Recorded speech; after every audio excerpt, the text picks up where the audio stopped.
Hello and welcome to a Bergkamp Wonderland, the FA Cup winning Arsenal podcast. I thought I'd get that in quickly just in case anyone forgot that Arsenal are the FA Cup winners of 2020. This year has been, it's been one of those years. However, good things come to those who wait, and a good thing has come to us.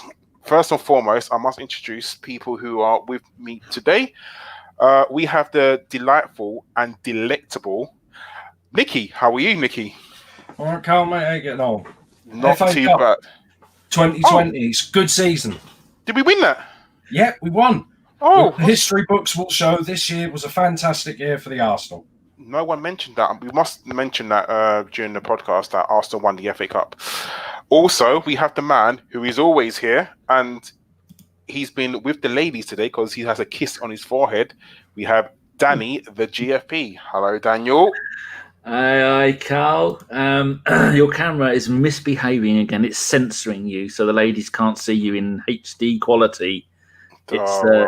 We have this. Ian Lee has this problem on his show all the time. It keeps focusing in and out. And he has to get there. You go. He has to get going. He tries to show something to the screen, and he goes, "Calf, hide your face." And she has to go down and hide her face like that, otherwise it won't focus in.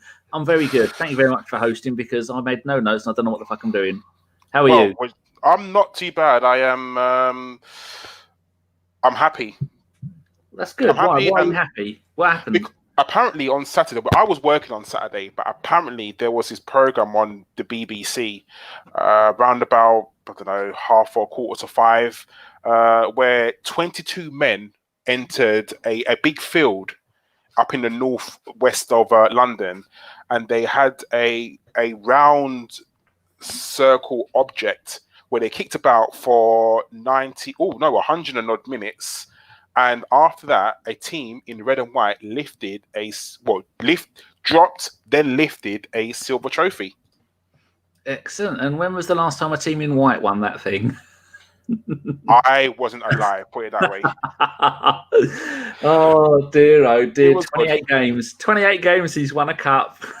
Oh no, it's good. We'll crack on. So yes, Arsenal won the FA Cup.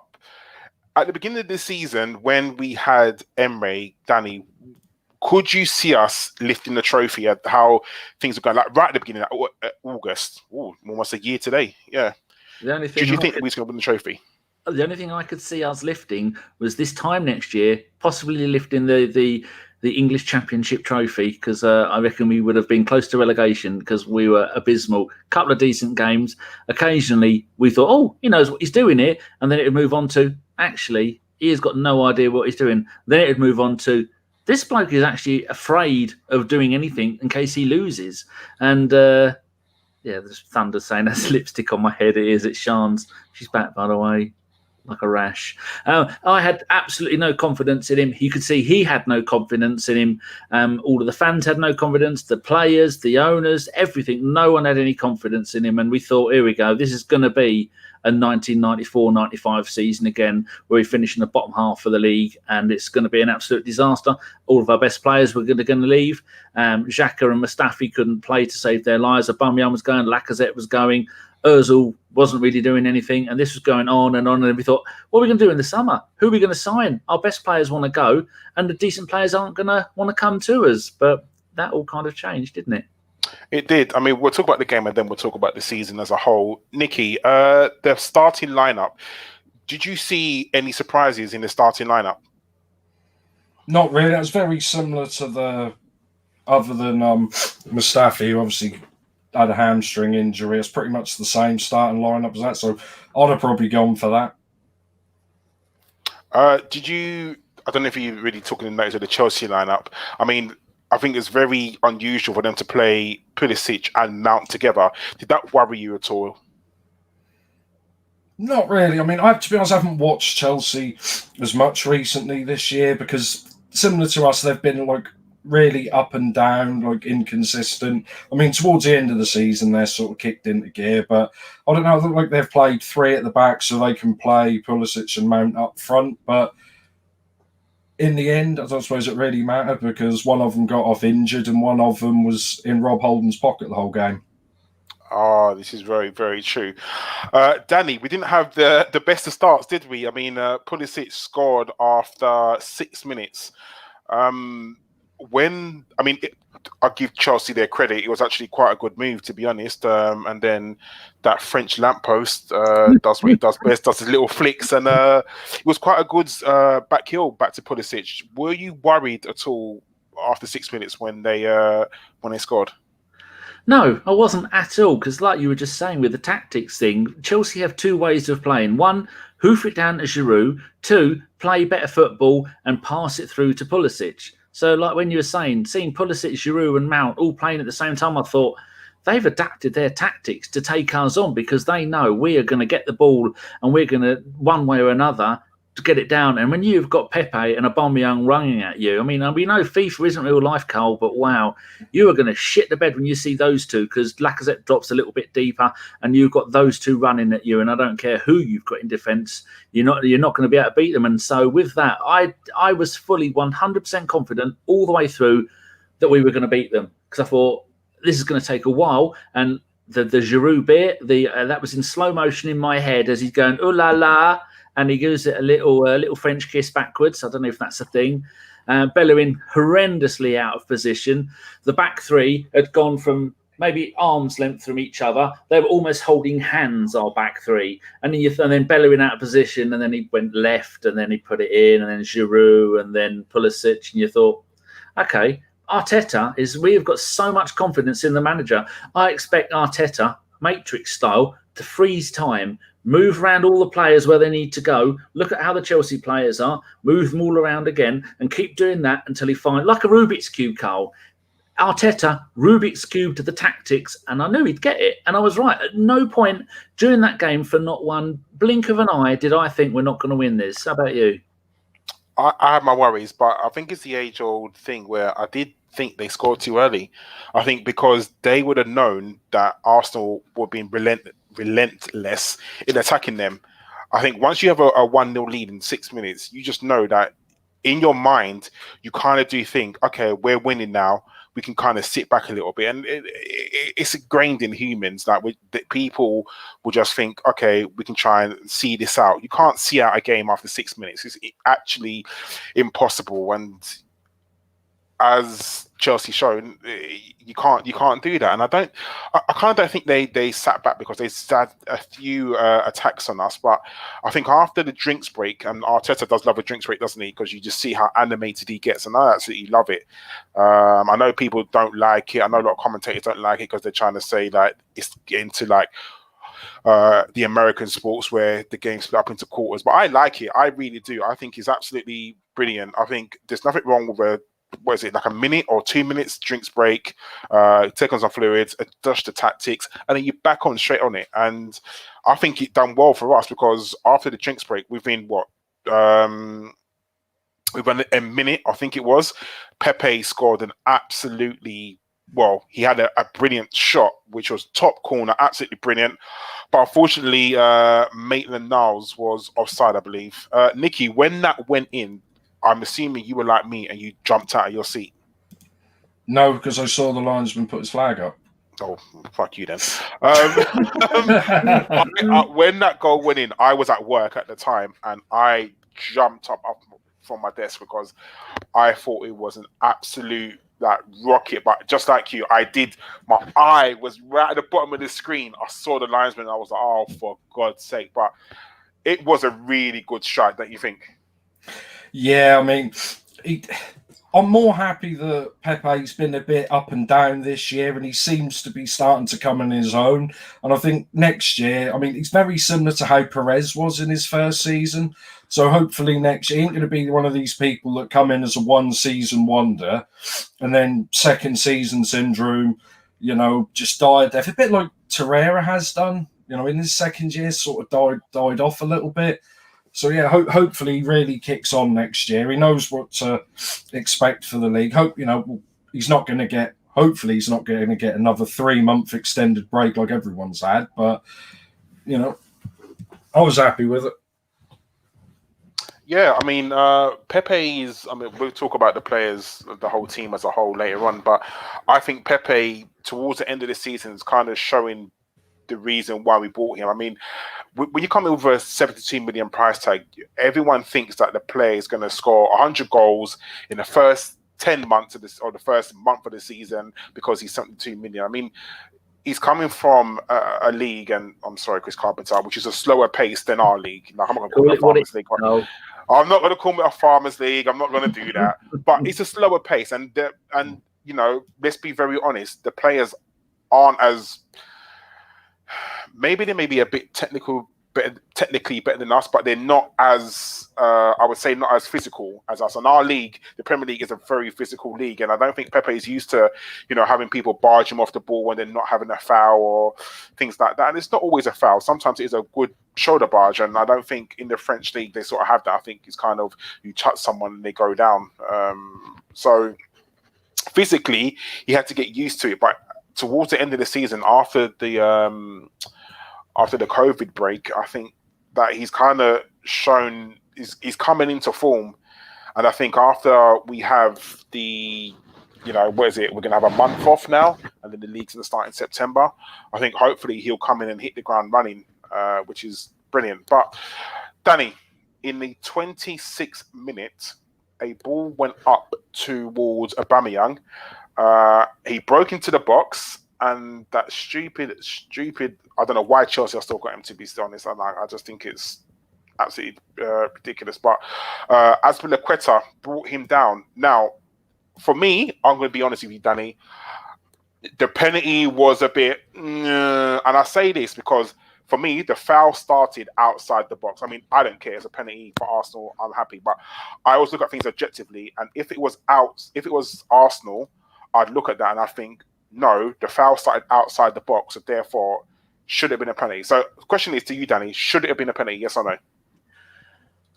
I think that's, now that you're saying that, because when you see it in slow motion, it's almost as if he had got hold of Pepe's shirt and Pepe went, no, Aubameyang's shirt, and Aubameyang's gone, if he doesn't let go of me by the time I get to the penalty area, this is a penalty, so I'm going to keep on running. 100%. I'm going. Beep, beep, like that. And then as Galata was too stupid to let go and go, if I don't let go of him by the time he reaches the penalty area, that's a penalty. So I think it has to be. I think it's well played Aubameyang, and as per Retrospective, you're an idiot. Yeah, I think I kind of agree with you. I think if Azpilicueta is smart, you start the foul outside, and as soon as he gets into the box, you let go of him. Let go of him, because therefore, if it was a foul, the referee would have brought it back. But Aubameyang, for me, was like, right, I'm getting into this box, and as soon as I get in there, I'm going on the floor.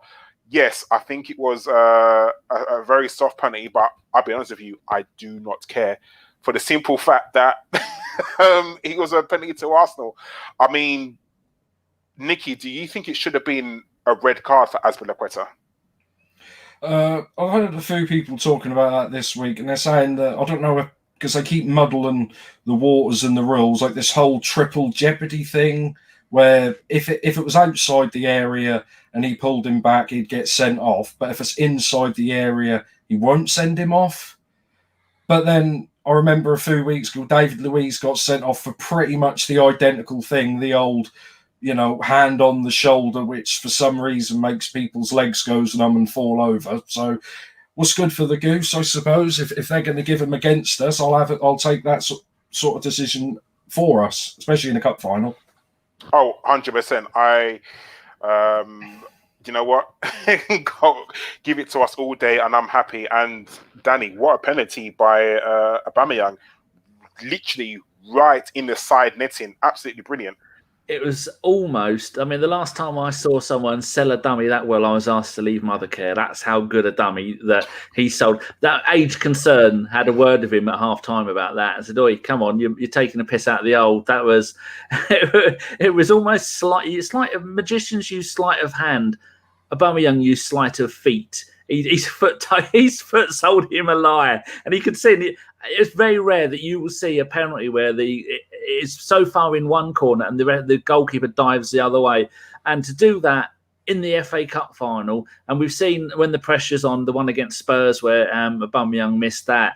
And again, I did not think for a second that he wasn't going to score it, because it's Aubameyang, and Aubameyang, he is on scintillating form at the moment. What's he ended up 27 goals this season, and he's been the quickest player to any stats that you look at since he's joined Arsenal and been playing in the Premier League. He's the top of stats of goals scored for Arsenal, quickest to 50 goals for Arsenal in all the Premier League games. All the players that have played since the day he made his debut for us, he's the top of all of that lot by quite some way.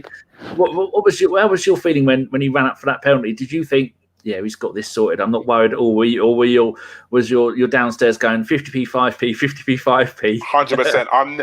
I'm never confident when any Arsenal player takes a penalty. I still go back to when we had that penalty against Spurs in the last minute and Aubameyang missed, and I was livid, absolutely livid. I've never been confident with penalties since the 2000 UEFA Cup final when Galatasaray beat us. Galatasaray. Yeah. In 2000, the UEFA Cup final.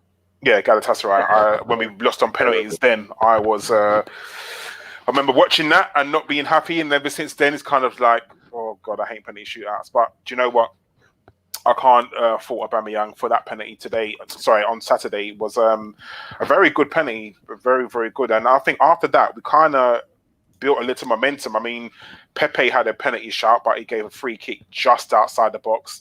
Nicky, if you remember that, do you think it was inside the box? I mean, obviously, ultimately it wasn't, but what did you think after that free kick or after that foul was given?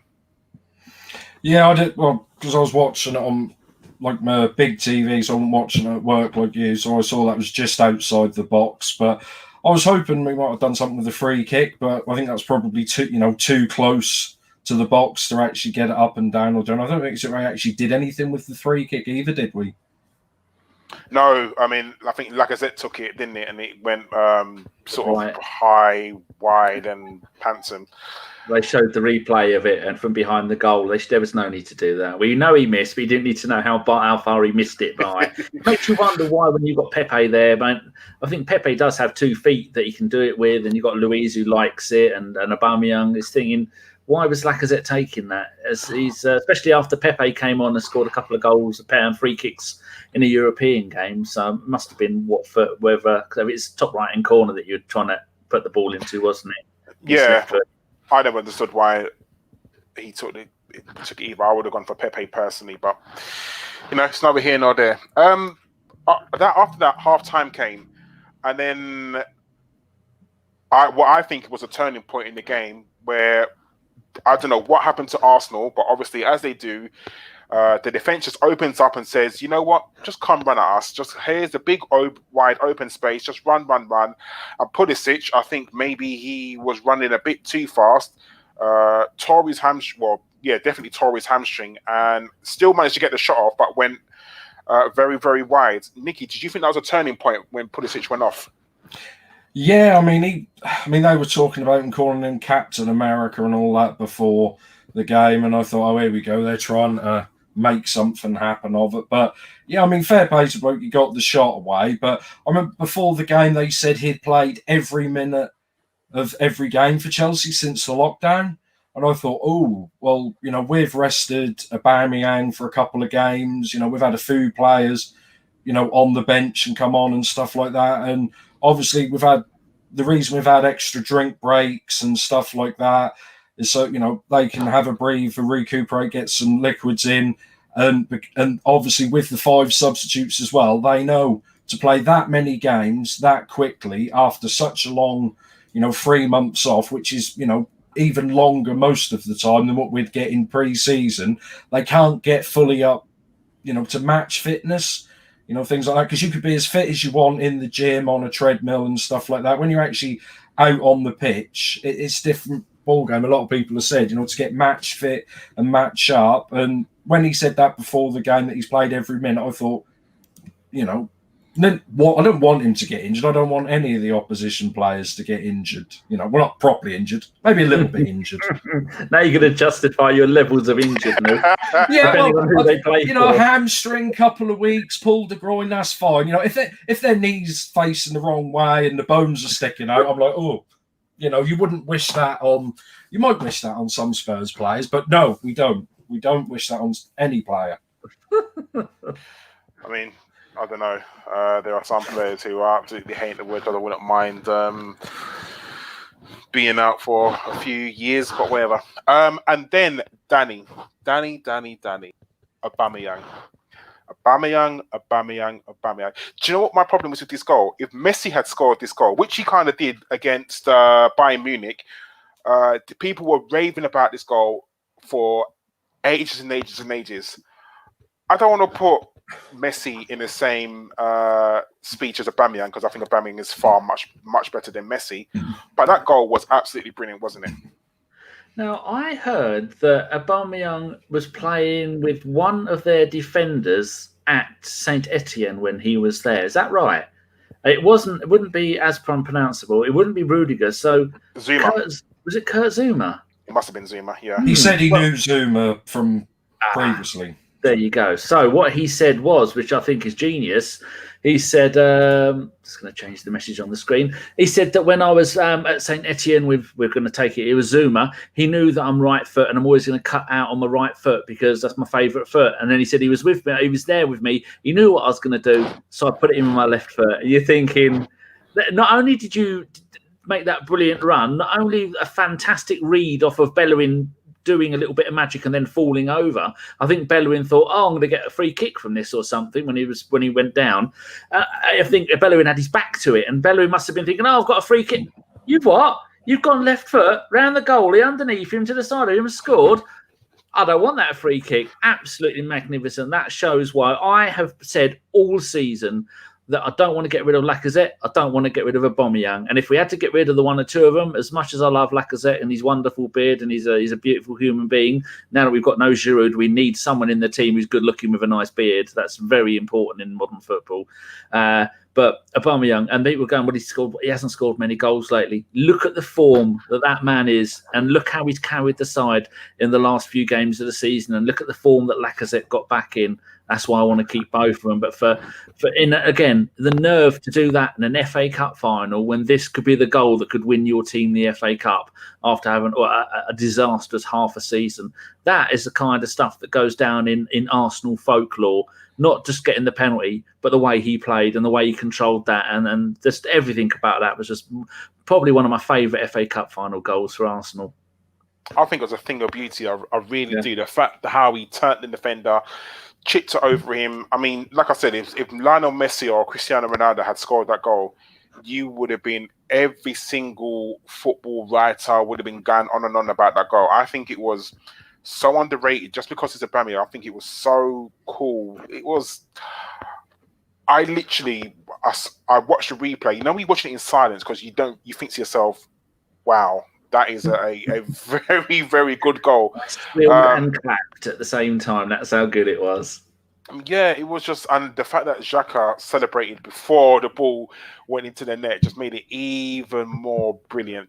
It was, we'll talk about it later, but we have to keep Aubameyang. I think we have to. I think the man is, you hear of some players being irreplaceable, and okay, do you know what? There is no player that is irreplaceable, but he would be a very hard person to fill his boots. I think. And how much would it cost to get if we got rid of him, to get someone of an equivalent ability? Much more than the 60 million that we paid for him, that's for sure. Yeah. And right now, which again we'll talk about later, we don't have that sort of money. That I think we just sitting around to try and replace him. So yeah, game went on, and then the red card for Kovacic. I'm going to be very honest with you. For me, not a red card, or not a second yellow. Again, I put this on with my hat, and I think to myself, had Granit Xhaka made that challenge on another player, would I be sitting here thinking, you know what, shit is what it is? No, I think, I mean, I don't give a fuck, I'll be honest with you, but I think Anthony Taylor got it wrong. I really, really do. It wasn't even a foul, to be honest. But, Nikki, what did you think of it? I don't know what game you were watching, Karl. I think Xhaka could have been killed. Yeah, I stole that from Fergie, but I don't know if he said something to Anthony Taylor, but I think that was his. I think that was his sixth foul of the game. So there was one earlier foul he did before that, and I thought, ooh, and you could see the referee sort of saying, "Don't, stop this. You're going to not give me a choice to send.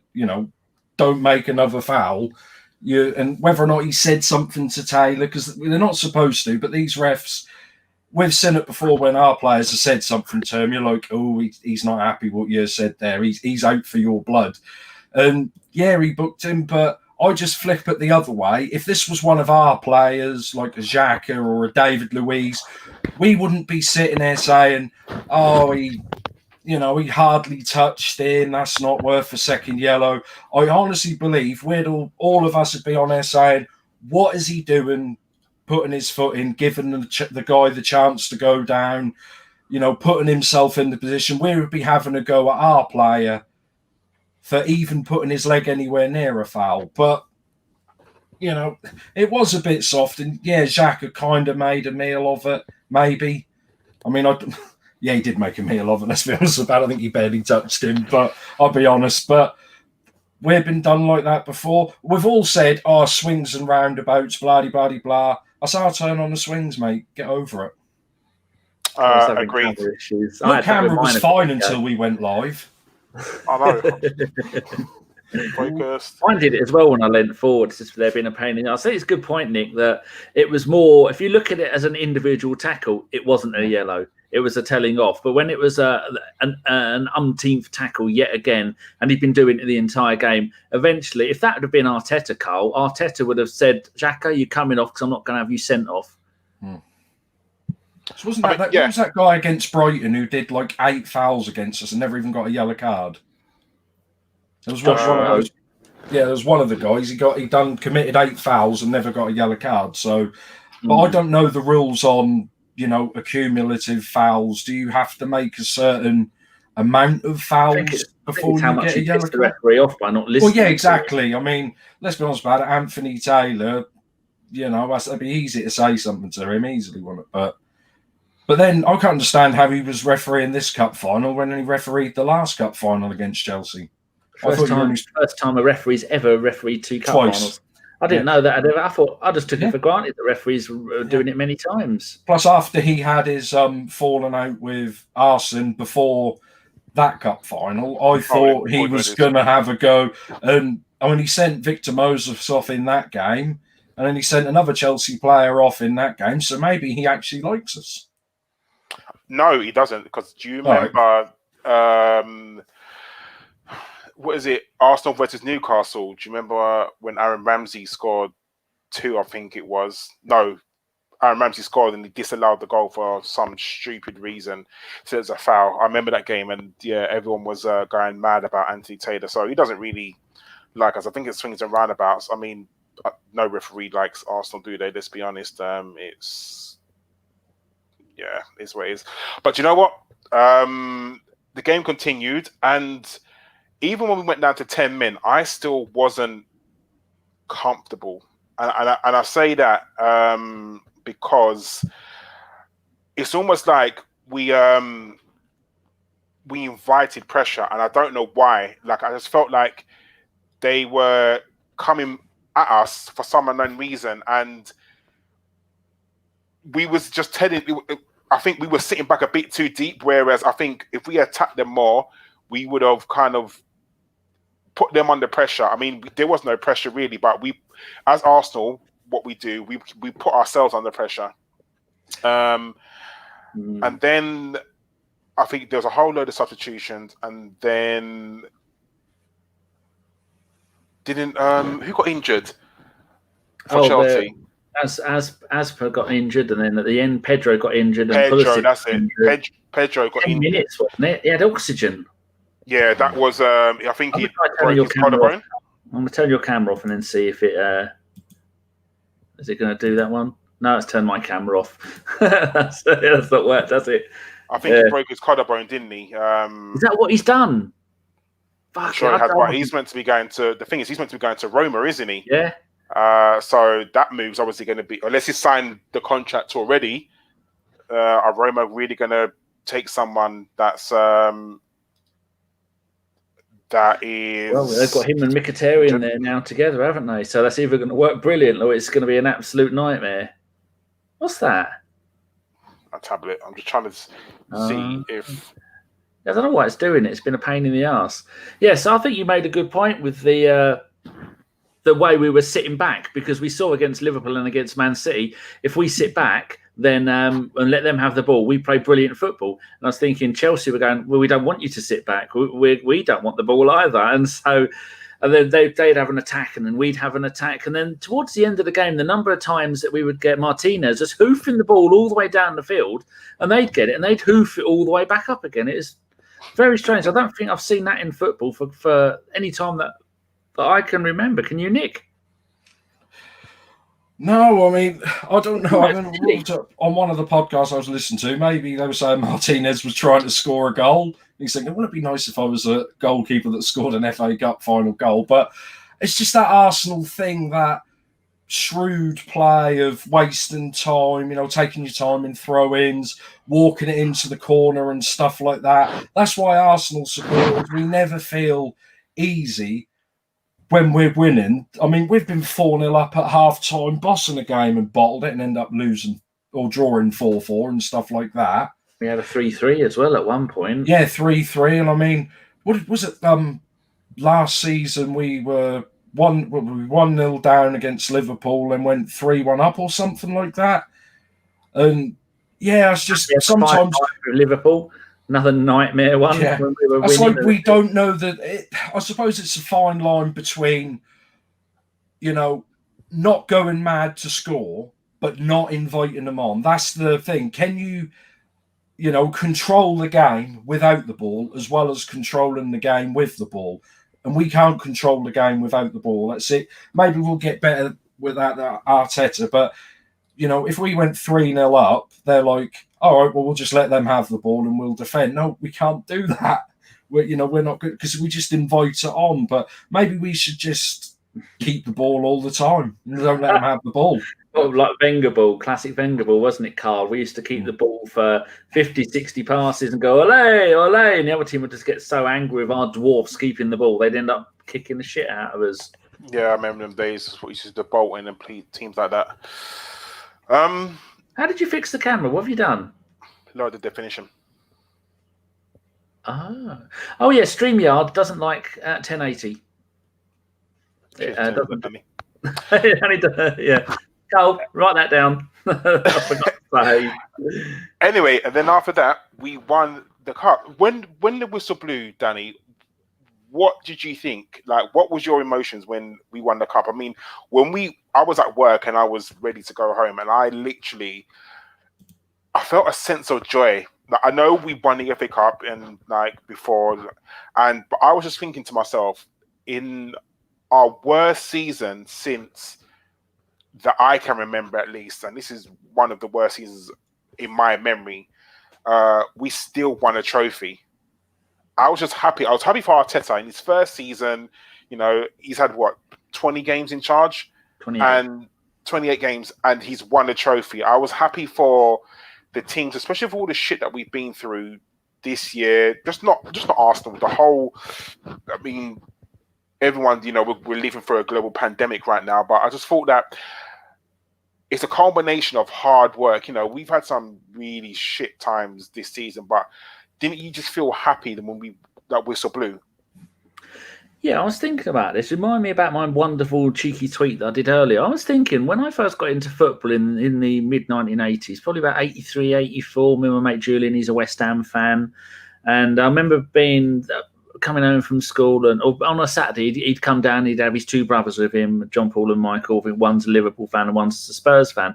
And I vaguely remember Match of the Day, Grandstand being on the TV and going, oh, Liverpool are top of the league again. Oh, Arsenal aren't doing very well. West Ham aren't doing very well. And that was my first memory of football, probably been about 13. And back then, the FA Cup was absolutely huge. If you won the FA Cup, that was... I've said for years, I'd much rather win the FA Cup than win something like the Europa League, although the Europa League will get you Champions League football. So the FA Cup for me growing up was so important. It's a magical time. And although there was no fans and there was no... In the UK, you used to get... starting at about 10 o'clock in the morning, you'd have ITV or BBC. They'd have the cameras on the bus going to the ground, going to Wembley with the players. And then you'd have... Like there was I always remember Daley Thompson, who I met was a miserable shit, played in the celebrity game before the game, a Pro-Am celebrity. I met him at Barnet. I said, "What team do you support?" Daley, been a fan of Daley Thompson's Decathlon on the Spectrum. He went, "Don't like football," and walked off with Glenn Hoddle. You shit bag. So with it being so magnificent for me, and I've always really loved the FA Cup, and for us to have won it 4 times in the last 6 years, in what arguably would be probably 6 of the worst years as an Arsenal fan when you take into consideration the Premier League era. It's not one of the best times. And for us to win that, I just thought it's just absolutely fantastic, because then that brings me on to the tweet that I did. I tweeted, Mikel Arteta, 28 games, 1 trophy. Mourinho at Spurs, 35 and none. Pochettino, 293, no trophies. Tim Sherwood, 28, no trophies. Villas-Boas, 80 games, no trophies. Harry Redknapp, 198 games, no trophies. Martin Jol, 149 games, no trophies. Then someone won the League Cup, and then it goes Santini. And that was so the first thing I thought of reminded me of my childhood when the FA Cup was massive. And the second thing I thought of, I could do a tweet here that's going to annoy people. And looking at the tweet at the moment, it's had 802 likes. And I think that's 802 happy Gooners. I mean, Nicky, same to you. When the final whistle blew and you knew that we'd won the FA Cup in, like us, arguably one of our worst seasons, what was your feelings and emotions? Well, I was happy because I remember when we did the first sort of podcast back before we restarted again, and we were all talking about, we've got to try and get Champions League through the league and all that. And I actually said, I don't care about getting into the Champions League. Yeah, it's nice to earn a bit of money. Maybe it'll attract better players. I don't know. I said, I'd rather win the FA Cup than just get into the Champions League, because when we get into the Champions League, we lose 5-1 to Bayern Munich twice and stuff like that. And our team is actually probably a little bit worse than them. So I don't want to just get in there for the sake of it. I'd only want to go in the competition if I think we had a chance of winning it.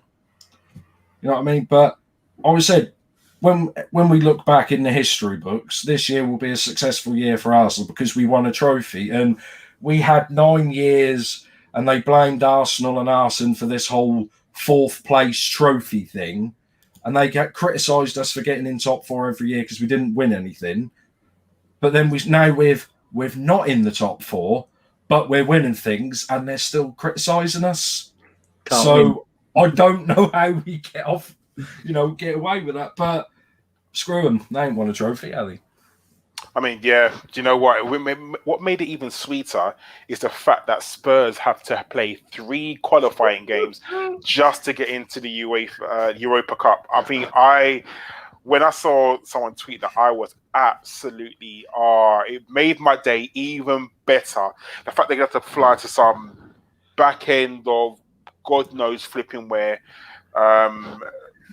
to qualify. It was, and their season had to start just that bit much earlier. I heard they're back pre-season on Monday, the 8th. I heard that's when they're back for pre-season training. So they've had 2 weeks off. Do you know what? I care less. I am absolutely ecstatic about that. It makes my heart warm, because in our worst season, arguably this is our worst season. I mean, I've been following Arsenal since, I would say, 94, 95, probably years when I started liking football, about 94, 95. And for me, this has been, I mean, when I really took a caring and a liking for Arsenal, this has been the worst season. And the fact that our worst season, we still won a trophy. I mean, the fact that lot up the road are celebrating the win, finishing the league above us, that's their trophy. Like, for me, that just shows the size of the club. It's for me, it's a culmination of much hard work, and the season didn't start off the best. I think that, at the beginning, we was talking about the beginning of the season, We had a few very, very, very dodgy results, which obviously led us to kind of where we are now. I think it's for me, this season's been tough, not just because of COVID. I mean, COVID obviously has had a lot to do with it, but I think this season has been a really hard season for Arsenal. You know, we've gone from not having to change our manager for 20 odd years to having 3 managers in 1 year. And someone like me is not used to it. I've in my Arsenal time of supporting Arsenal, I've only ever known 3 managers. I think the back end of George Graham, then Bruce Rioch, and Arsene Wenger, with Stuart Houston in the middle, just as a caretaker. But for me, the managers that I really grew up with was Bruce Rioch and Arsene Wenger, and it's been so weird just having those managers. I mean, Danny, you'll probably speak on this more. I think before this season, in the 90s era, I'm trying to talk about, what do you think was our worst season? I want to say, when did we finish like 12th? Was it? That was 94-95 season, because we were in the Cup Winners' Cup run that we lost the final to Real Zaragoza. But that season, George Graham left in about the February, March, I think it was, and then Stuart Houston took over. And that was, we were going through a transition. We brought in Matt Upson, John Hartson, Chris Kiwomya, Jimmy Carter, Eddie McGoldrick, and a few other players like that. And we were thinking these players really aren't Arsenal quality players. We were the style of football we were playing had changed from the Landers, Limpar, Rocastle, Flair kind of things. And then we had Ian Wright missed the final, and then we had other players like that out. And it's just one disaster after another. And then the FA hung and Premier League hung George Graham out to dry when other managers were at it more than George Graham was at it. And it should have been they all got done or none of them got done. And he was used as a scapegoat, and it ruined the rest of his career for him. But that season, because we were battling on all fronts and we had the injuries, you look at some of the players that managed to play in the final. No bad word about those. They did the job. But the players that we had the club in the last few years and the players we ended with at the end of that 94-95 season, you look back at that and you think, how the hell did we end up with these players and playing in those positions? It was dire. I was going to all the home games back then, and I remember thinking, God, this is rough. And then at the end of that season, next season, we got Bruce Rioch in charge, and we only made the UEFA Cup. We only made that on the last game of the season. And then the next season, when Bruce Rioch went, we got knocked out. I think Borussia Mönchengladbach knocked us out in the first round of the UEFA Cup. I remember thinking, all right, all that celebration at the end of last season. Yeah, we're in Europe. Hey, after all those years of being out of it. 2 years being in it, but all the years because of the Liverpool stuff, and thinking this isn't going to work well. And then Arsene Wenger came in, and it turned out to be all right again. This season has been, I don't know. I mean, we'll do a quick, really, really quick recap of this season. I mean, we started off not too bad. I'm not going to go through all the results, but we played the first game, Newcastle away, which we won, Aubameyang. That then went Burnley, Liverpool, and then obviously the 2-2 at Spurs was one of the ones where obviously we could have won it 3-2 at the end, but obviously Aubameyang missed a penalty. I think it was then when you start to see the cracks in us, because literally I remember the next game when we played Watford and we were 2-0 up. And do you remember we kept playing out from the back? We kept playing out from the back because that's what Emery wanted. We just kept playing out from the back. And then literally, do you remember when they caught us that we kicked it out, and then I can't remember who got caught on the ball. They tackled us and then they scored straight away. And you would have thought that was an alarm bell. But we kept still playing out from the back. And after that, we started to question, is Emery good enough for Arsenal? Should he be our manager? We had some really bad results. Again, I remember we lost to Sheffield United away, which sometimes you can look at that and think, well, they beat a few teams. But, we lost to Sheffield United. We drew with Crystal Palace at home. and then that crazy Carabao Cup game when we literally was playing Liverpool youth and we drew 5-5 with them, which for me, and then we lost on penalties, which for me was the final straw.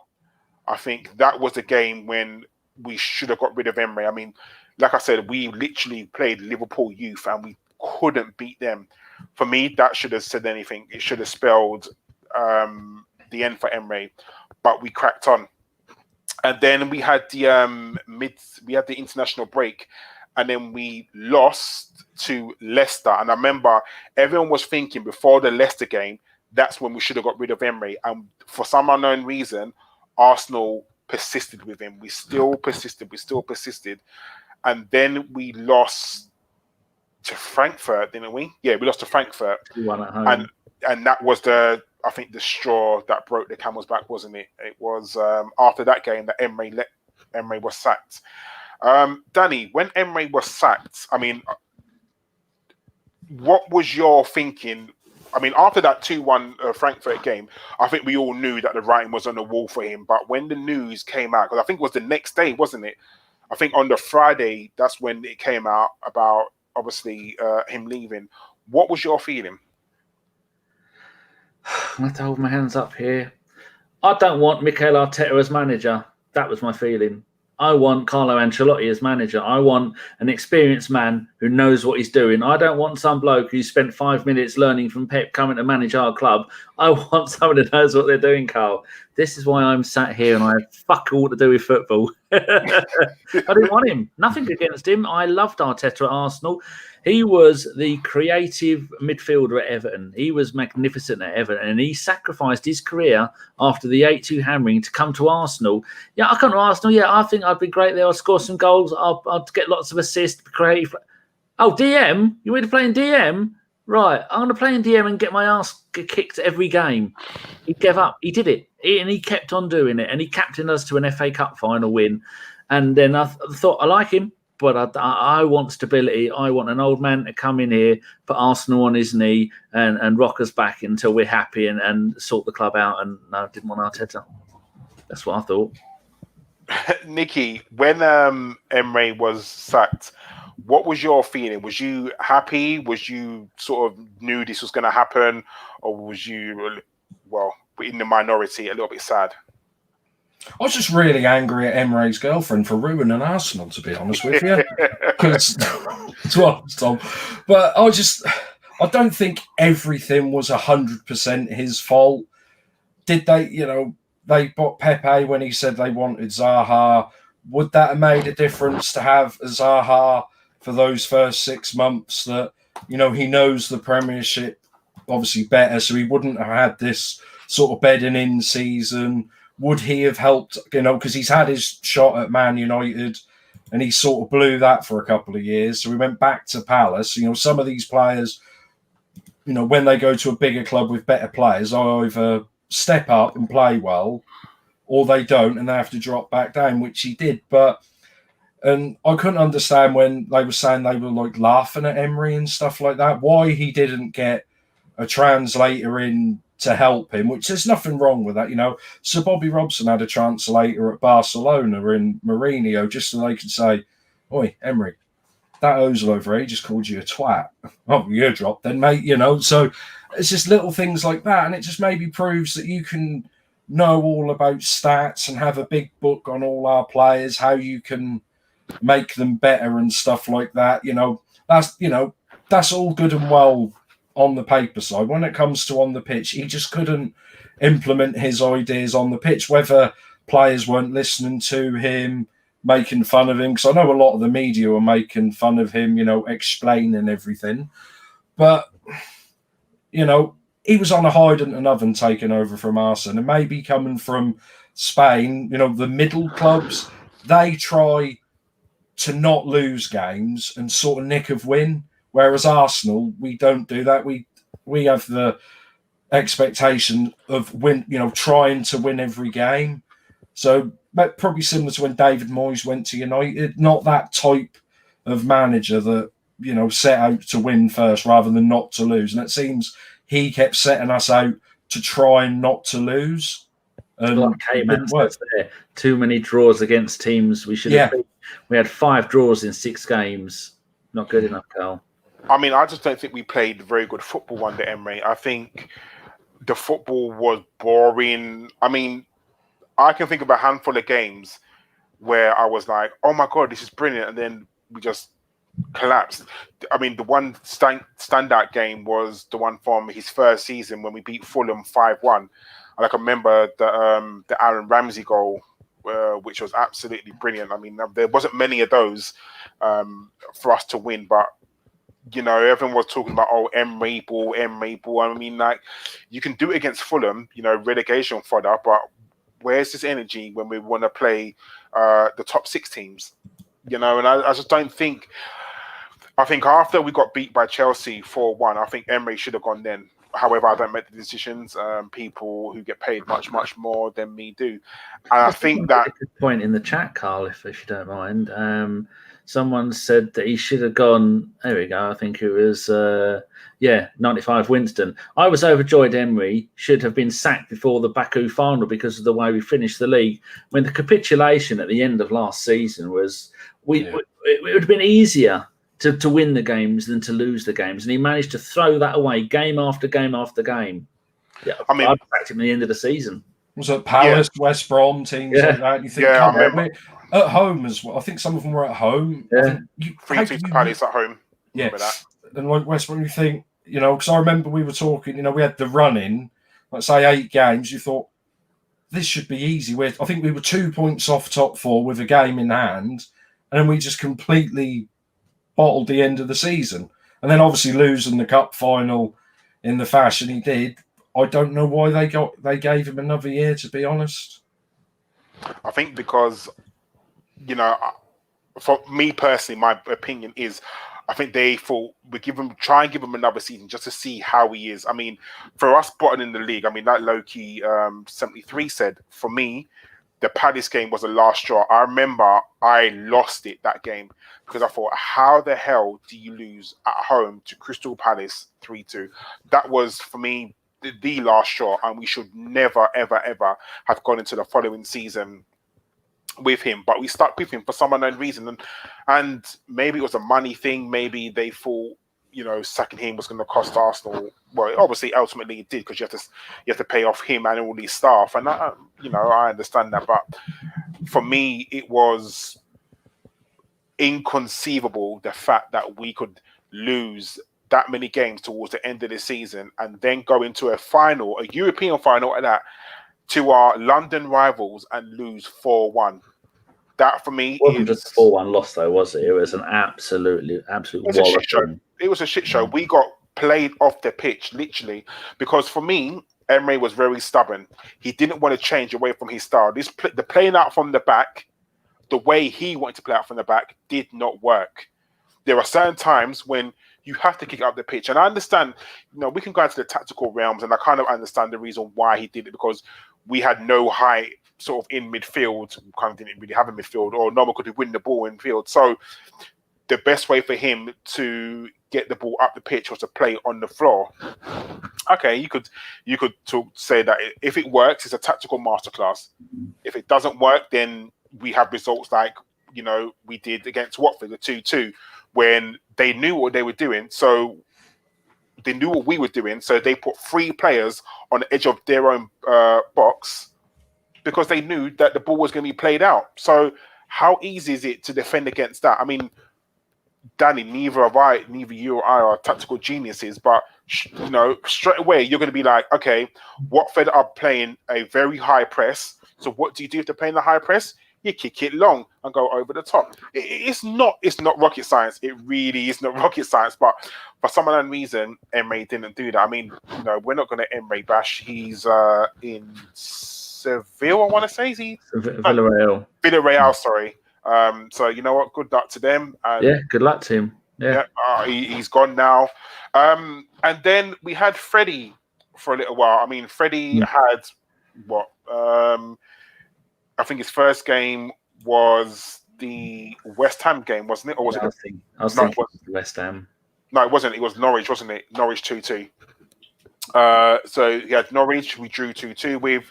We lost to Brighton, who's done a double over us. Can you believe Brighton done a double over us? Fucking hell. I know, it makes belief, doesn't it? And it's results like that stick in your mind. You know, the fact that Brighton beat us home and away.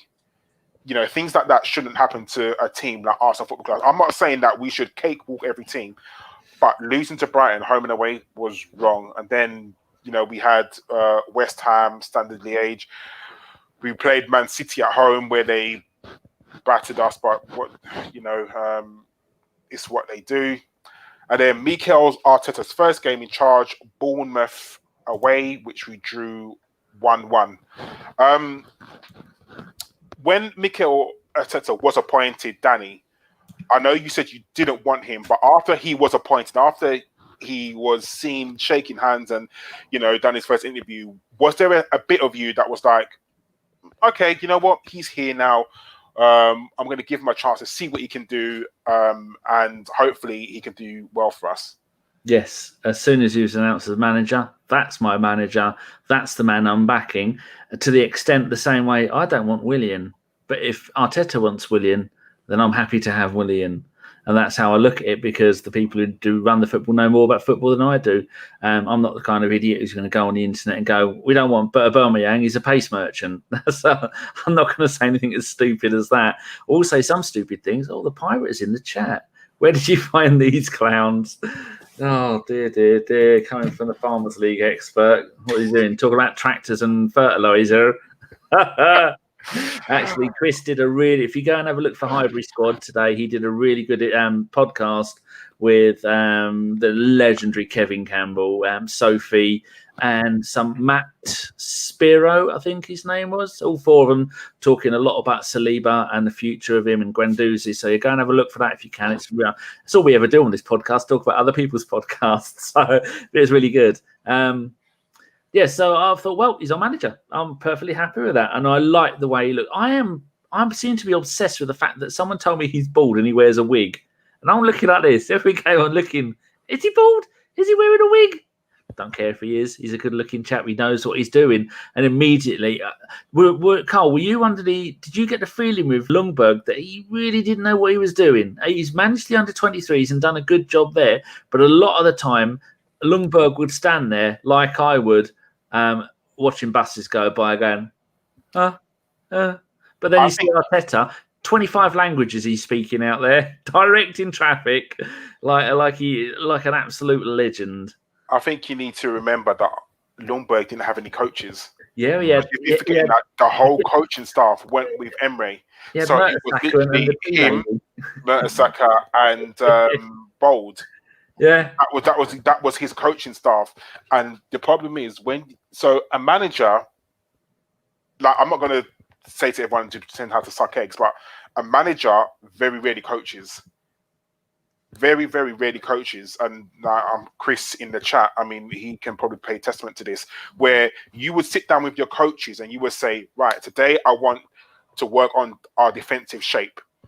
Then I want us to work on the attacking shape. I want to work on passing. So you will have coaches who will work on those things for you. I mean, you may set out the game plan, but the actual coaching of players is down to individual coaches. A manager very, very rarely will say, right, you do this, you do that. It's not, it doesn't really happen. So the fact that Ljungberg didn't have that, he didn't have anybody there. He had him, Steve Bold, and Per. That's all he had. So you can kind of understand when you've got to do the team shape, you've got to coach the players, you've got to pick the team, you've got to work on defensive duties, you've got to work on attacking, you've got to sit down with the players, you've got to talk to the players, you've got to be their father, be their mother, baby them. And it's very hard to for one person to do that. And the fact that he was just thrown into the job, that's not an easy thing to do. So I will give Ljungberg a pass, because for him to step in and do all that, it's not easy. It's not easy at all. So that's what made me hesitant about Arteta, because you saw Ljungberg coming in being manager, never done it before to that kind of level, and I thought we're just going to get the same from Arteta, and it turns out I was wrong. I mean, I'm happy that Ljungberg's still a part of the first team squad. I'm happy because I think Arteta knows that he needs to keep some sort of familiarity around. I think obviously that's the only reason why Steve Bold was probably still in the setup, because he was an assistant manager or assistant coach, sorry, I should say, assistant head coach under Emery, but he didn't really do much because you had Carcedo, I want to say his name was. The shouty one.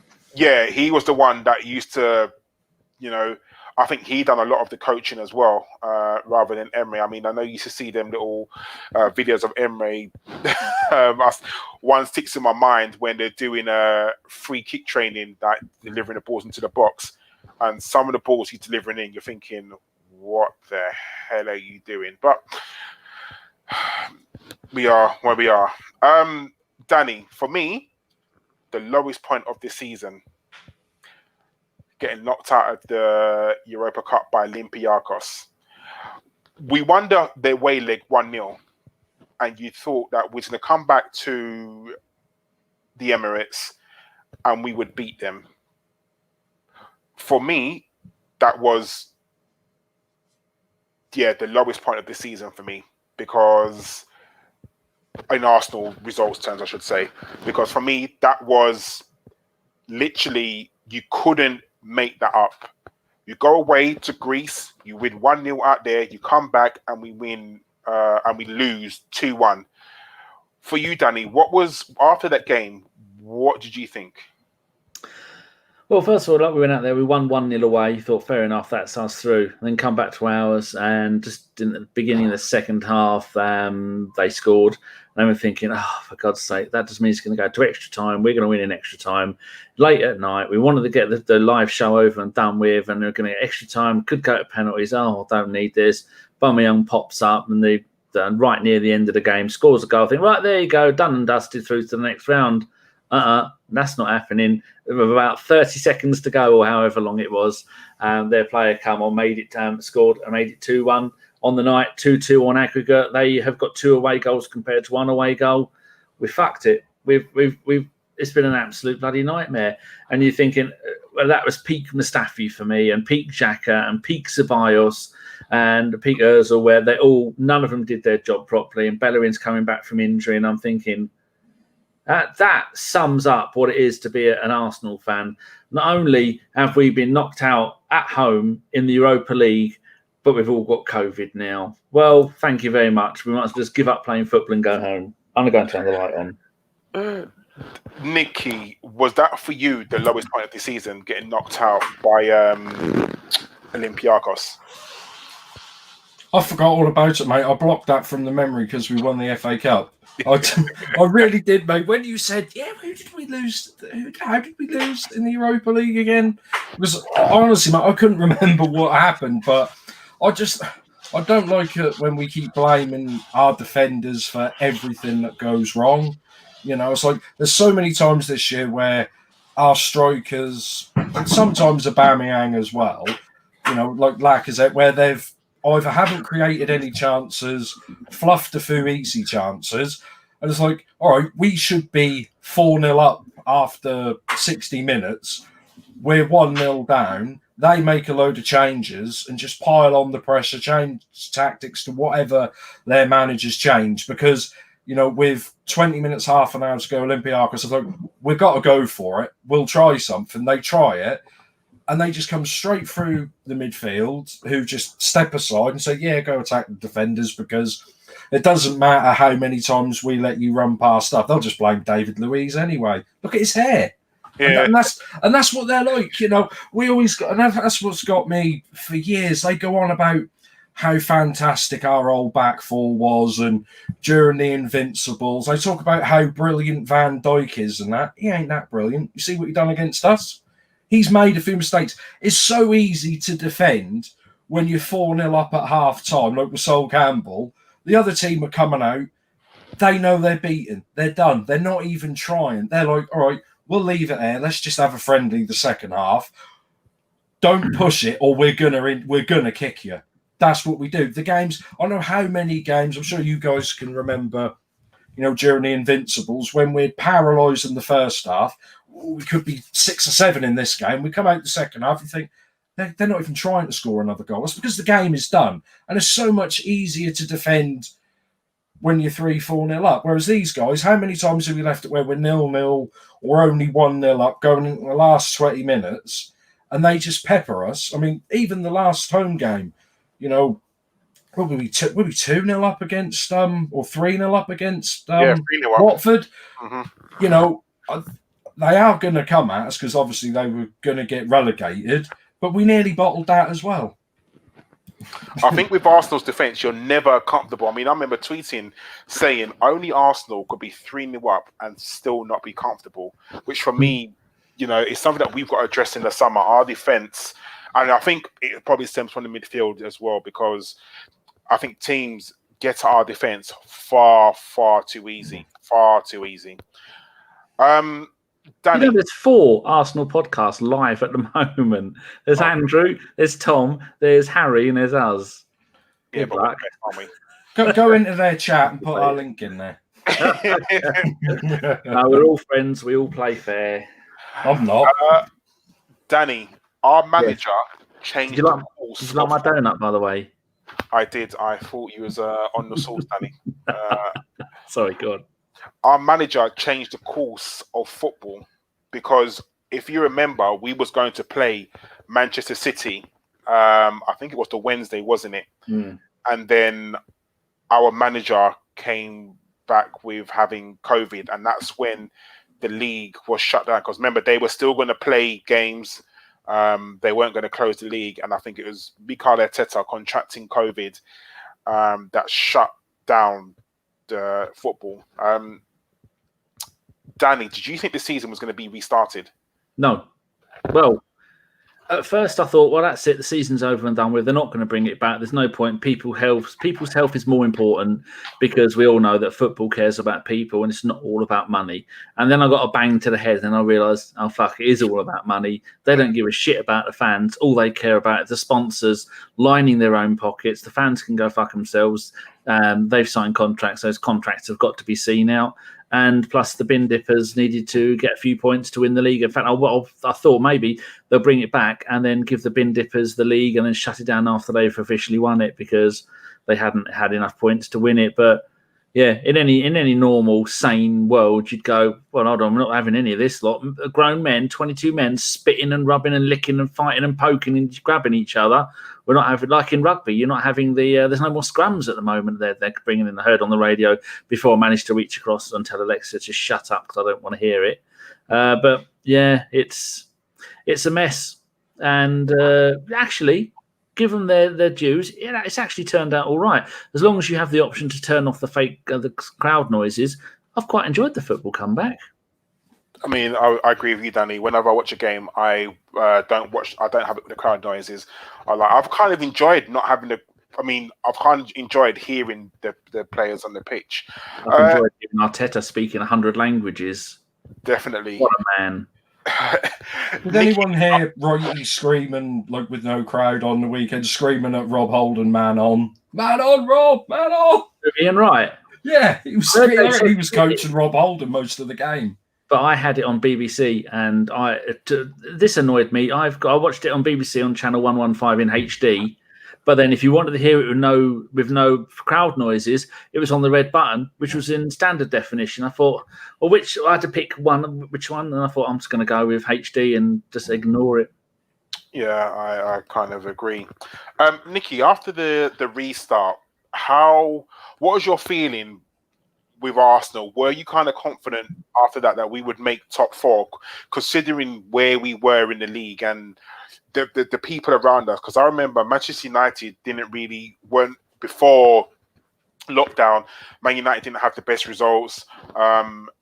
Leicester were kind of looking a little bit rocky as well, and that lot from up the road were not in the best of form. So after the restart, did you think that we had maybe an outside chance of making the top 4? Not really. I mean, I said before the game, I wasn't fussed, and obviously after like Man City and was it Brighton as well, I thought, nah, it's gone. But also just to quickly correct you, the Man City game was postponed because the Olympiacos manager had COVID, who we played the Friday. So Arteta had to isolate for 7 days. So that's why the Man City game was postponed on the Wednesday. They didn't stop that game because Arteta got COVID, and he wasn't actually the first football guy to come out. The player at Chelsea actually came out first before him and said he'd contracted. Was it Hudson Odoi or something?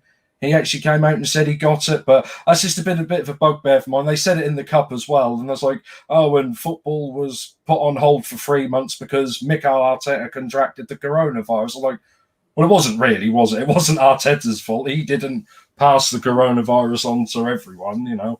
No, but I think without Arteta coming out and saying that he got it, because he did have it, didn't he? And I think without Arteta saying that he had it, I think football would have carried on.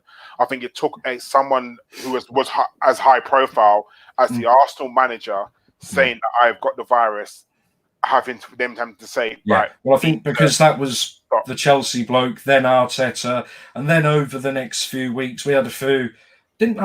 Was it Everton? Was it Ancelotti? I'm sure there was someone who had it as well. They come out and said, "Oh yeah, I had that for a while," and stuff like that. But obviously, that's kind of old news.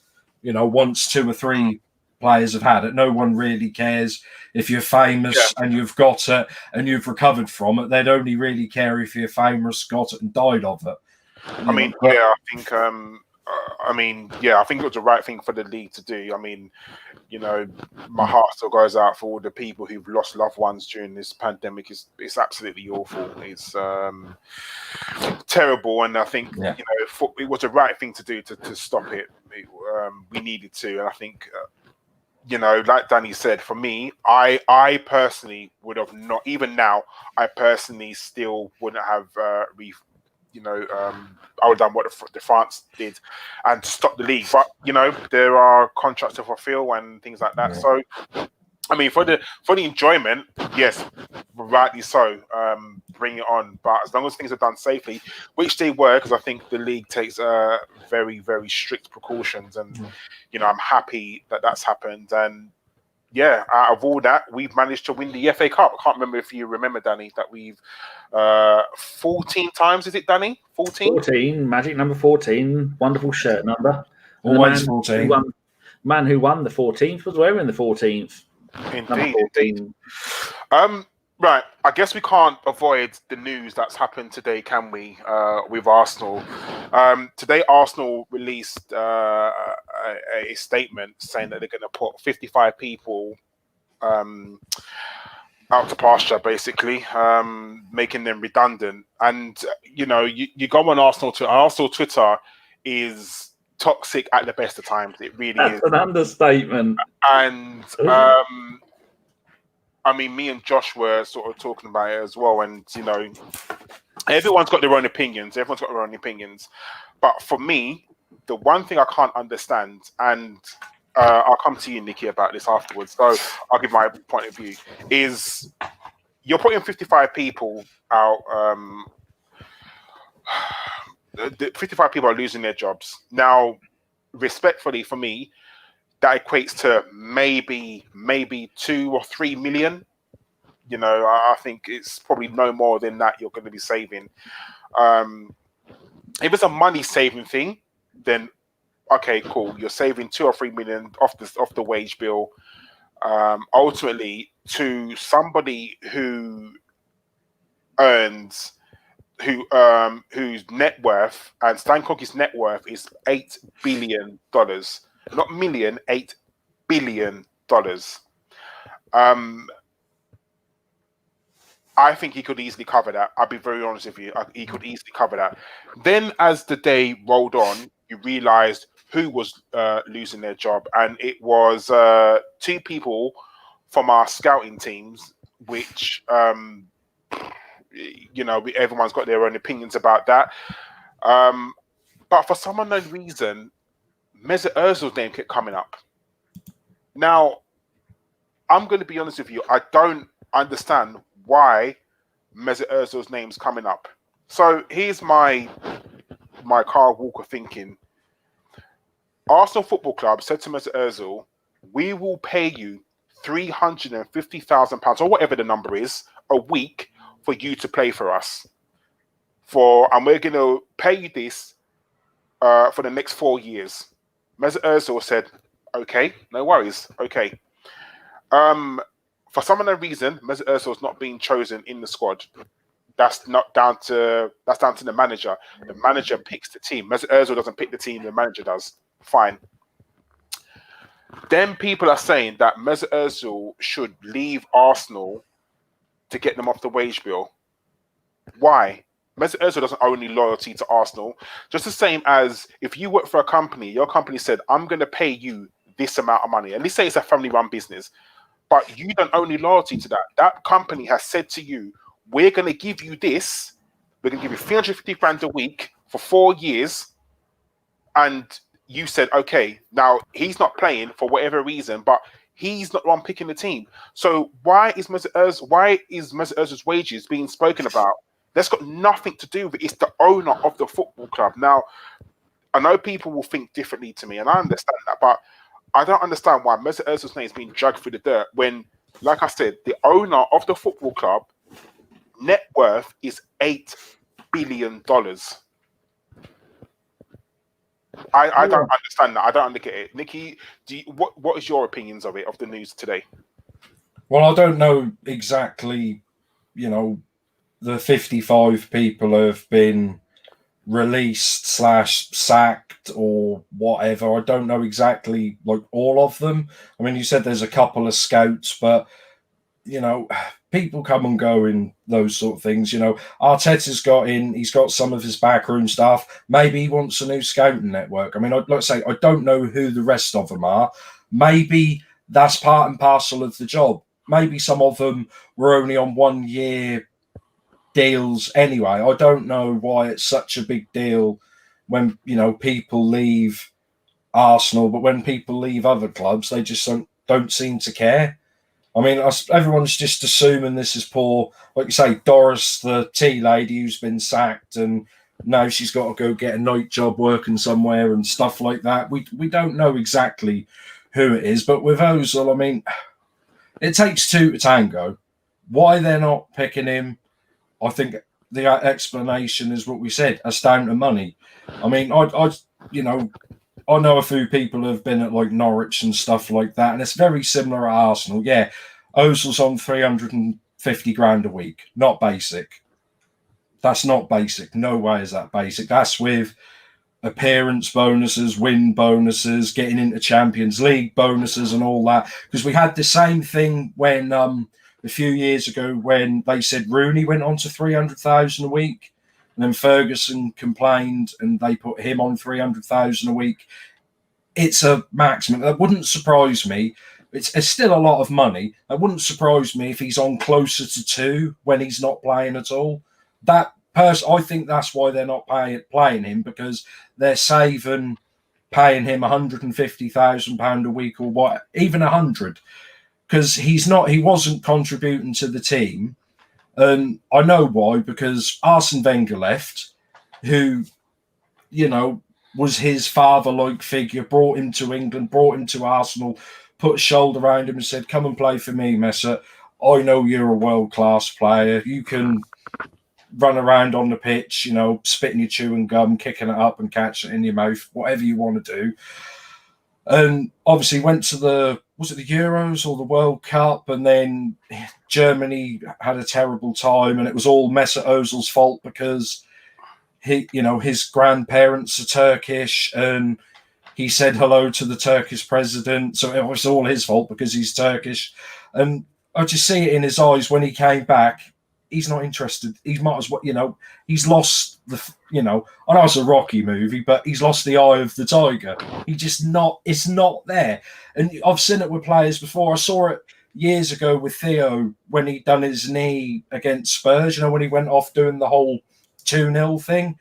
And he come back, he wasn't the same player. And he's gone to Everton, new challenge. They want to get rid of him on a free. They said, please take him. No one, because they can see he's given up. He's realised, well, Theo different to Mesut. Mesut's realised, I'm not going to win any more World Cups or play for Germany. Am I going to win any, trophy, premierships or he could have won an FA Cup if he'd have bothered, but he's already won a couple of those anyway. But I just think he doesn't bother, and I think that is down to money. I think they're not paying him as much to not, I think they're saving a few quid. But like I said, so Danny, do you understand the reason why people are mentioning Mesut Ozil above anyone else? For the simple fact that Arsenal Football Club have decided to make redundant 55 people. And the first thing that people on Twitter want to do is say, well, Mesut Ozil owns £350,000 a week. But like I said to you, Mesut Ozil owes no loyalty to Arsenal. He's an employee of that club. He doesn't have the same affiliation as we do. So they're talking about that. I mean, like I said, we're not talking about the blame game now, but Stan Kroenke's net worth is 8 billion. Are you trying to tell me that there's 55 people he's laying off, which, like I said, if let's say they were all on 50 grand a week, which I very much doubt. Sorry, 50 grand a year, sorry. The worth of that is literally maybe 2 to 3 million. Are you trying to tell me someone whose net worth is 8 billion couldn't cover those wages? And I don't understand why people are mentioning Mesut Ozil in this. It makes no sense to me. Mesut Ozil is a room full of gentlemen, and one of them's farted, and the dog gets kicked every time because they want the dog to take the blame for no matter what goes wrong. Ozil's not to blame. And with the staff, it depends what the job it is. If it's a scout, then maybe, Stan Kroenke should cover their wages. But if it's ground staff, if it's match day people that looks like they're not going to be used for the next 12 months, then why keep them on? Pardon me. You're not going to need these people. Now, I know I'm not going to say his name. I always think Claudio Caniggia, but it's not. It's a name that sounds like that, and he's Argentinian, and he's one of our scouts. I think he was a youth player at the club years ago. The scouting people you do need, because games are still being played. Scouts are still important. But when it's people that are going to be there to either marshal the match day experience or work there during match days, well, you're not needed anymore. Maybe because the government have furloughed a certain number of people for a certain length of time, and then I think it was 80%, and that's dropping down to another one, and maybe they're going, well, we can't afford to do that. We run it as a business. If it was you and me running the club, first of all, we'd have all Arsenal fans working there, and then they'd be part of our Arsenal fanhood. So we'd say, no, don't you worry about it. We'll look after you. We'll keep you sweet like the mafia. We'll look after you. But he doesn't give a shit, does he? And technically, why should he? And I'm just reading here in the Mail that Alexis Sanchez has agreed to join Inter Milan on a free transfer, and he's worked out a deal with Man United. He was on £560,000 a week, and he's gone from that to 130 grand a week tax free. So Man United have had to pay him to go away. Imagine if we were in that situation. I think he got about £7 million payout, didn't he? Yeah, something like that. That is just shows how stupid football's become, doesn't it? I mean, we just don't. Right, I think contracts these days are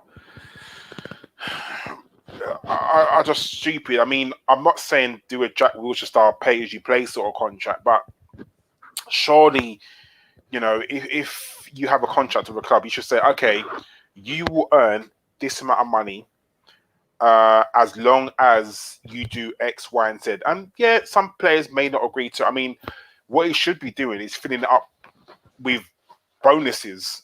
Because what you would do is think of, okay, Mesut Ozil, what we do, we'll give you 20 grand for every assist you make. I mean, I think it's oh God, what's his name? It's gonna really bug me now. What was it? A player? A football player, Man City striker. Oh God. Robinho? No, the one that currently. Aguero? I think he gets something stupid like 35,000 for every goal that he scores. That's the way to do it. So that's what you do. You load up the contract with goals. I mean, all of us listening to this now have no idea what is made up of Mesut Ozil's contracts. Yeah, I know there's a lot of image rights in there, but we put a lot of his image rights, and then he got dropped by Adidas. So we're not making a lot of money out of that. But People are still buying Mesut Ozil 10 shirts, aren't they, all across the world? Yep, this is true. They But always will do. I think that we, as Arsenal Football Club, we want to do better, and I don't understand why that got released, and you then went onto Twitter, and everyone started talking about Mesut Ozil. The club needs change, and yes, the club is changing. Getting rid. I mean, like we said, we don't know who they're getting rid of. I mean, we know the star names because the scouts. I mean, one of the scouts been there for 20 odd years, and he's the one that apparently discovered Fabregas and also Martinelli, apparently. But like you said, because me and Josh were saying, if there's loads of match day staff, you'd get rid of those because for the foreseeable, we're not going to have fans in the ground. It's not going to happen. As much as people are willing it to happen, it just won't happen. So, yeah, all the people who work in the hospitality suites and all the people that, cook the hot dogs and things like that, why are you keeping them on the books where right now we don't know if we're going to have fans in the ground this year? I mean, my personal opinion is that we won't have fans in the ground this year. And then if we didn't start to reintroduce fans, then we can put an advert or hire them back. But keeping them on the books, I mean, those sort of people, as a business, makes no sense whatsoever for me. So in that sense, I totally understand. He says, will they come back when the fans return? Bloody good question, Jim. Yeah, I mean, they probably could. I mean, like I said, if you're working in hospitality, by all means, then I kind of understand. Then if your main job is to get drinks for fans in the ground, to serve fans in the ground, to cook the food, fans in the ground, and we have no fans, that for me makes no sense whatsoever. I mean, we're not like the lot of the road who try to furlough the ground staff. I mean, the grass still needs to get cut and things like that. So, it's, I don't know. I think as Arsenal fan base, I think it was just all wrong. And, I think you can't have it both ways. I mean, how many years have people been moaning about Arsenal's scouting, saying that we don't get the best players, we've got it all wrong. And then now, I guess it's kind of changing. People are now still moaning. For me, it was just the timing of the announcement. The time we just won the FA Cup a few days ago, and now you're making that sort of announcement. Karl, did they announce that on the website, or did someone get a hold of it? Because now Kroenke's got 100% control, and we don't have AGMs and shareholder meetings. Do we have to disclose that kind of stuff? It would have got out anyway. I think it would have leaked because if you're a coach, a scout at Arsenal, and you've just been made redundant, what's the first thing you're going to do? You're going to go to the press, aren't you, and say Arsenal's made you redundant? So they've got ahead. They got ahead of it. Yeah, but I'm not trying to be mean, but if I'm paying you to do a job and that job's not there anymore, why would I pay you to do the job? I mean, if my job shut down, because they shut the factory down, yeah, my governor's a millionaire. He ain't going to pay my wages, is he? The place is shut down. If it's going to, for whatever reason that's been told to shut down, maybe he'll have me back, when it opens up. Yeah, you're right. But I think when you look at football as a whole, I mean, you look at when the pandemic started, and you had the health secretary coming out and saying footballers need to do their part. They need to take a wage cut and help out the country and blah, blah, blah. Why? Why should, just because you get paid a lot of money, why should footballers need to do their part? You're the government, you run it. So I think what happens is there's a misconception that everything in football, everyone or every person in football is rich. Everything to do with football, you make millions and millions and millions of pounds. That every footballer is a millionaire, and they all drive Ferraris, and they all live in 6-bedroom mansions and shag 6 girls a day. And that's a misconception. Not all footballers are millionaires. Well, if you can't walk, you do.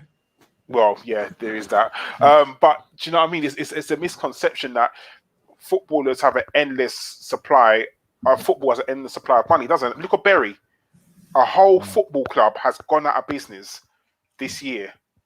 And that for me is it's weird that a football club can just cease to exist because they can't afford to operate, and it's, for me, it is scary. But I mean, that's the news of Arsenal today, and I think everyone will have their own different opinion on it. Everyone will. But also, let's say, Karl, because I work with a guy, like one of the head stewards down at Norwich, and on normal match days at like 26,000 ground, they've got 300 stewards plus another 200-300, working, doing the food, the cleaners and all that. That's down. There's no food, and the stewards are down to 30.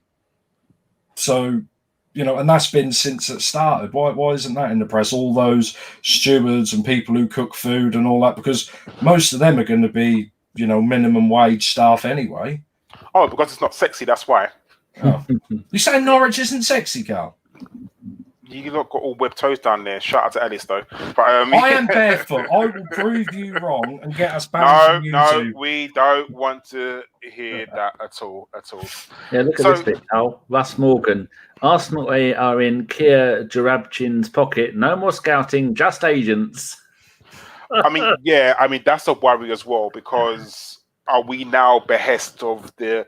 I mean, for years, Arsene Wenger tried to avoid the super agents, and now Raul and Vinay have seemed to got into bed with these super agents. So it's worrying that I mean, just like Willian, I mean, I guess now's a better time for anyone to talk about the signings that we've been linked to quickly, because I know we've been going about an hour and a half, but we are linked heavily with Willian signing. I mean, like you, Danny, I personally don't want him. I think it's just going to stagnate the growth of Saka personally. So I don't see what Willian is going to add that Saka can't do. Yes, Saka's young, but I think you need to play him. We've been linked heavily with Thomas Partey as well, but I think he's looking to be about 50 million plus, and whether we can afford that, I'm not too sure, and I can't think of anyone else that we've been linked with. Danny, where do you think?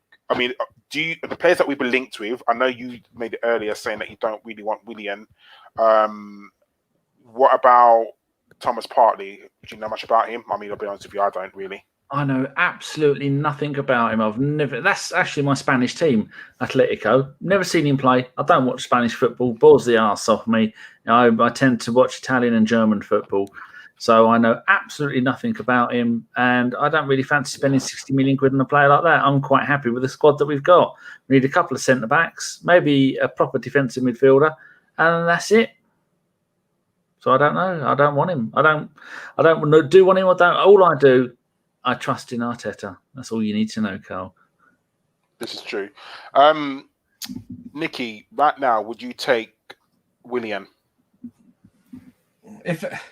If we don't pay nothing for him and it's a 1-year deal, he's experienced in the league, and if he knows what his job is going to be, you're going to come to us for a season, you're going to play maybe 20 games, possibly coming off from the bench, and I'm bringing you in to help these youngsters, then maybe. I mean, I've always liked Willian because I like the idea that he agreed to join Spurs, had all the medical, and just jumped in a car and bunged off down to Chelsea and joined them instead, and they thought it was done. So you got to love him for that. But yeah, I mean, it depends what money he's been given. If it's 1-year deal, maybe, but we'll have to see, won't we?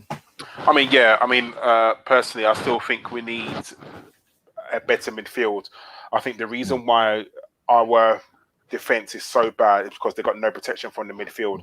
I mean, Xhaka's coming to his own in the last couple of months, and his turnaround has been absolutely brilliant, from telling the crowd to fuck off to being, the first name on the team sheet. I think it's been brilliant, but I don't think you can play Ceballos and Xhaka every single week. Can't happen. Guendouzi seems to be out of it. He seems to be leaving because as much as I don't think he really contributed anything, he didn't assist any, he didn't score any goals, he didn't make an assist, he didn't tackle, he just ran about the pitch doing nothing really. And obviously he's got some sort of attitude problem. You could kind of see it. Some of the shit that he does. You could put it down to he's a 19-year-old kid, but the things that he said at Brighton when we lost, and then him apparently refusing to apologise to even Mikel Arteta, just shows that I think that his days are very much numbered at the club, and there's rumours about him going to Villarreal to join up with Emery. So we'll see what happens there. I mean, just quickly, I don't want to Chris Carpenter monologue, but Danny, how would you sum up this season? Frustrating, worrying, interesting, amazing, glorious. We've got questions after this, Karl. We've got some questions after this from that. Yeah, do this. Nikki, quickly, how would you sum up the 2019-2020 season? Fantastic. We won the FA Cup. We did, didn't we? Yeah, the FA Cup, How would you sum it up, the club Karl? that are in crisis. We've been in 4 cup finals in the last 4 years, won 2 out of 4. Yeah, crisis my ass. Good. Karl, go on. You do it. Frustratingly glorious for me. This season has been very frustrating for the results, for the pandemic and things that have happened there, but it had a very glorious end to it. And I can't, the fact of the matter is, and I keep saying this, in our worst season in very, very modern history, since I would say since 94, 95, the worst season we've meant to have had, we still won a trophy. How many clubs can say they've had a terrible season and they've still won a trophy? It's not the first part. Every year. So, yeah, I think for me, it's been frustrating, but it had a glorious ending to it. Right, Danny, I believe you have some questions. I do. We've had someone kind enough to send us in some topics, but we seem to have covered a lot of it. So, first of all, Noir Confidential, Karl, how drunk were you after the final, and how would you compare it to the level of drunkenness you experienced after previous FA Cup finals? Unfortunately, I couldn't drink because I had work at 0700 on a Sunday morning. But let's just say I annoyed my colleagues at work, and I watched the game again on our very, very big video wall on Sunday morning. So, unfortunately, I couldn't drink, I should say. Oh, sounded drunk then, didn't I? But I think I did get drunk after the whole final, and that was very messy. He called you Ellis then? Geez, sorry about that. Nick, what's your... Did you get Say drunk? it, Karl, say it. Fuck Ellis. I love him, really, but fuck him. Yeah, Karl. Now, Nicky? Yeah. I don't know, I may have had half a bottle of Jack Daniels, it's fine. Oh, wow. Wow. I don't drink. So, I do drink, but I don't drink to get drunk. I think I had a few days ago, I had half a bottle of pear cider. I went very hot, flushed, felt dizzy and didn't like it. So I put it back in the fridge, still half a bottle there. Next questions from talking about fuck Ellis. Starting with you, Nick from Ellis. That's why I kept saying Ellis, because this is the next question. So we've crowned our worst season in 40 with a 14th FA Cup. What's the minimum you expect for next season, and what honours do you realistically think we can challenge for?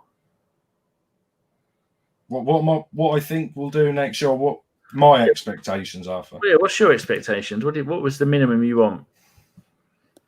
I want us to have a go in the cups and try to get up as high as the league as possible, and I want to see a bit of ambition over the summer, even though we're in the summer now and it's nearly over.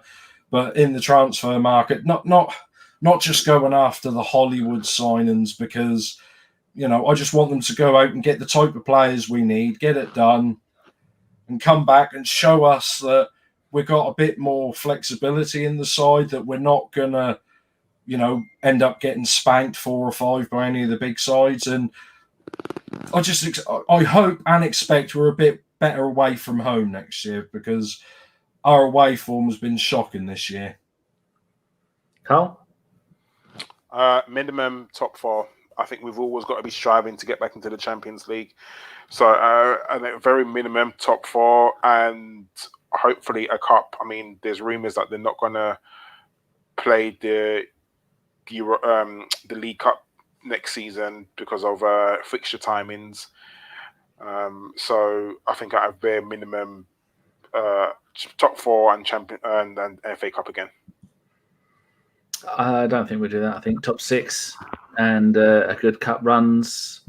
I don't think we're going to, depending on the players we get, but I don't really have any expectations because it makes no difference what I want. I don't always get what I want. Otherwise, I'd be floating now, and I'd have ginger pubes. Next question is from Jimmy H. Actually asked, "What do we think of people losing their jobs?" And Ozil covered that. Was already done that. Stephen Mwase says, "Hi guys, enjoying the podcast from Kenya in brackets Africa. Thanks for that. I had no idea where Kenya was. Out of 10, what would you guys rate Arteta?" I'm going to give him so far an 8. Karl? I'd give him a 7.5.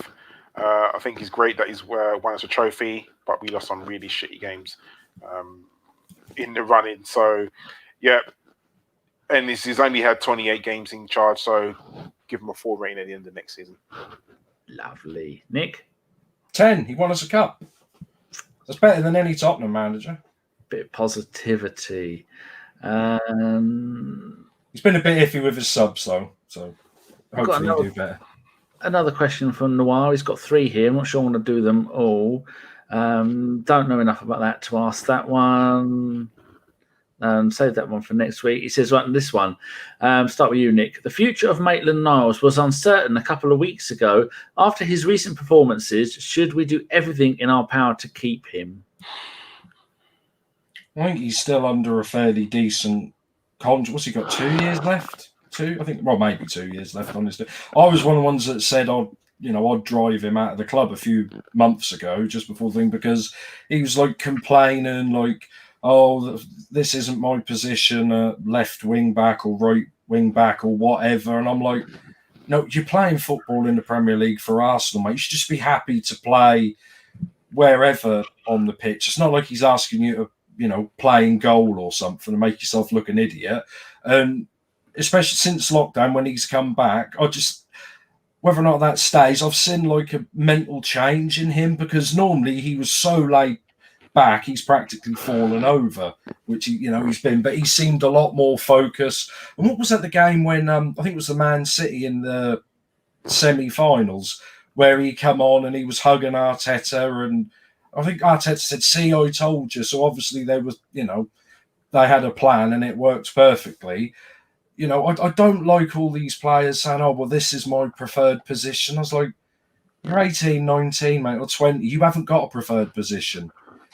Because everyone growing up would love to be a striker and score 30 goals a season and be on the front cover of FIFA and all that crap. But it doesn't always go like that. And, I'd rather be, with Maitland-Niles, he's got a choice. Maybe he could be a right wing back or whatever for Arsenal for the next 5 to 10 years. Or he can put on his part, say I'm a midfielder, end up down in League One in 2 years. It's best to just get on with it and stop complaining, because how many years did we hear Walcott saying, "I want to be a striker, I want to be a striker"? Then Arsene made him the striker after Van Persie left. He played up front for about 6 months. I think he scored 1 goal. And then he said, "Oh, I think I better stay back on the wing, actually." And now, and now I'm going to go to Everton and just hide over there. Okay, good answer. Next question for you, Karl, from Julian Salmon.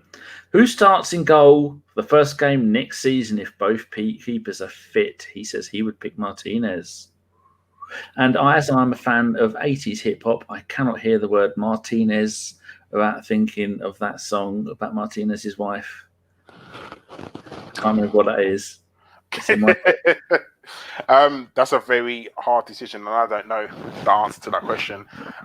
If I had to be put on the spot right now, I'd probably go with Martinez. He's shown that he's coming and been a very, very good goalkeeper, but Arteta's got one of those good problems which is I like it. I like having those sort of problems, and that's the reason why Arteta gets paid the big bucks. So, yeah, it's a problem, but it's kind of a good problem. Okay, one for you, Nick from Jimmy H. With the academy showing some promise, do you think they can see some money coming in by selling some of the youth players on? Looks like Bellerin is going for 8 million. I think Brighton are after him, and 2 or 3 other teams are after him. After seeing his magnificent goal record for the under-18s, under-23s, he's a bit of a beast. Got a great eye for goal, and I think that could be a bit of a shame because I'm not sure Eddie's going to make it. What do you think? Yeah, it's not nice to say because we'd love every player at Arsenal to be there from like a sperm and go straight through and play their whole career for Arsenal, but it doesn't happen anymore. And unfortunately, if we're going to keep up with like the Man City and Chelsea, the money they spend, not Newcastle, but if we're going to keep up with them, we have got to try and turn that into a business. That's not nice, but a few years ago when Klopp took over, Liverpool were where we are now, and they had to start from the bottom, sell some of the, and some of the money they've got for players. Who was the lad they sold to? Was it Bournemouth, the winger? I'm trying to think who he was, and I thought, and they got like 20 million quid for him. I was like, how the hell do you get that much money for them? I mean, obviously, that's not 40 million for a Wobie type money. But he played like half a season. I don't think he looked that impressive. And they were getting good money for these players. So, and if you can invest that wisely. Jordan Ibe. That's the one. Was it Bournemouth? Was I close? Yeah, Mr. Was it Burnley? That was Bournemouth, yeah. Bournemouth, yeah. Well, obviously, it ain't gone well because they got relegated. So, yeah, poor Bournemouth. Never mind. But, yeah, you've got to try and do that. And if we could sell... I mean, if we're selling him for 8 million... Invest, go out and find a midfielder who you think can be a dominating powerhouse of a midfielder, like, potentially, like we did with Martinelli last year, because we bought him for 8 million quid, didn't we? So if they can do that, great. I think that's what we've got to do. Yes, that's writing a message then. That's a good answer. Have we got any more questions in? Granite's right foot, Karl. How do we line up with Coutinho and Willian next year if the reports are true that they are joining the Arsenal? Good luck with that. If we're signing Coutinho, then you'd have to think that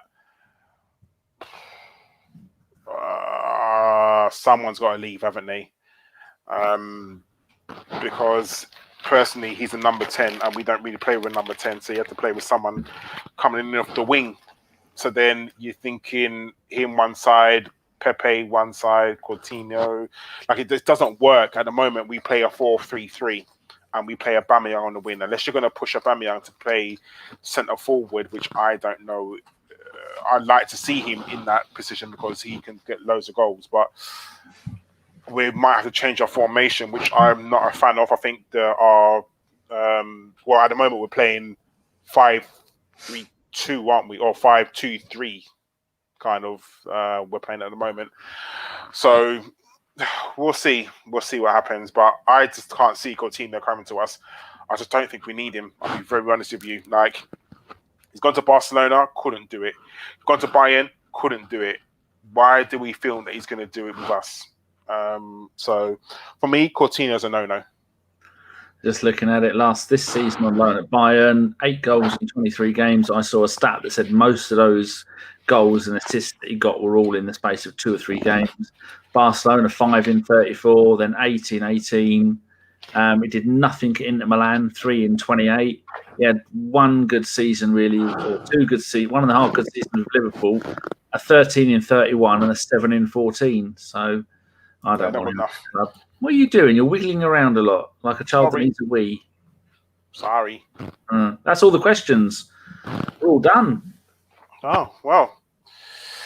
That there. Things to say, haven't we? Yeah, but that there ends the Arsenal podcast, and I will hand over to Daniel for an announcement.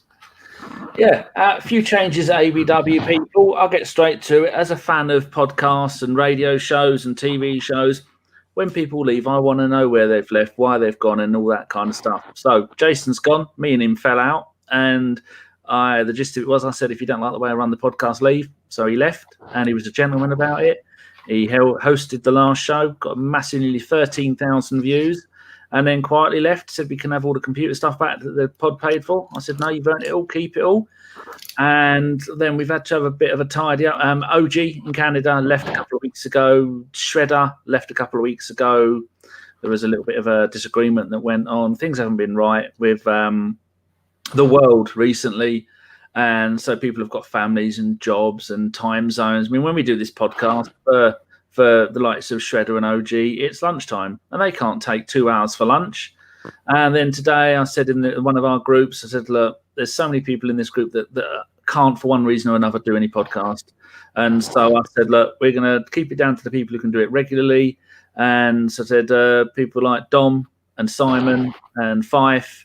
And I said, look, you can all have free transfers. Go and do other pods or whatever you do. And you're all welcome back as a guest. I don't think we'll be seeing Jason back, but any of those, they're welcome back to come back as a guest. But it's over the years, ABW has changed a lot. It's only me and Jeff from the original six people. There's only me in here. Actually, there might have been 8 of us. I can't remember. And then we had the load of those left, and then people like Chris and OG and Jace came in, and then FK left, and then it's just how podcasting works. People get things in lives where they get more important jobs, and they can't find time for podcasting, and that's perfectly fine. I don't have a job. I don't do anything other than this. These two work shifts, and so they can work around it.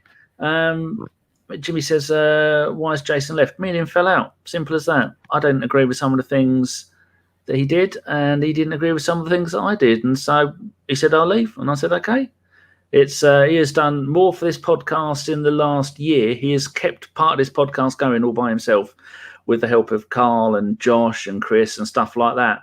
But it's just saying, what was the disagreement about? Sometimes I don't like the way people speak to people. You're never sure. With Chris used to deliberately go, what do you know about football? I watch 100 games a day. And without going into too much detail, you've seen the way I host shows and the way Jason hosts shows. I like to let people speak. I don't like to shout at you, the listeners. Just little things like that. And plus, I said some things he didn't like, and he said some things that I didn't like. So you're going to see him on another podcast sooner or later, because he's too good to not be doing podcasts. So I didn't fire Jason. He left. I said, if you don't like what I do, then you can go. And so he left. And Gav has gone as well. Gav was here. Gav turned up drunk. Gav's gone. So as a podcast, you need a tight group of people that are going to be available to do shows regularly. And the choice is, if you've got the tight group and then you've got another group of people, 5 or 6 people that can't do podcasts, then I think, well, I need to get more people in to replace the ones who are here that don't do stuff.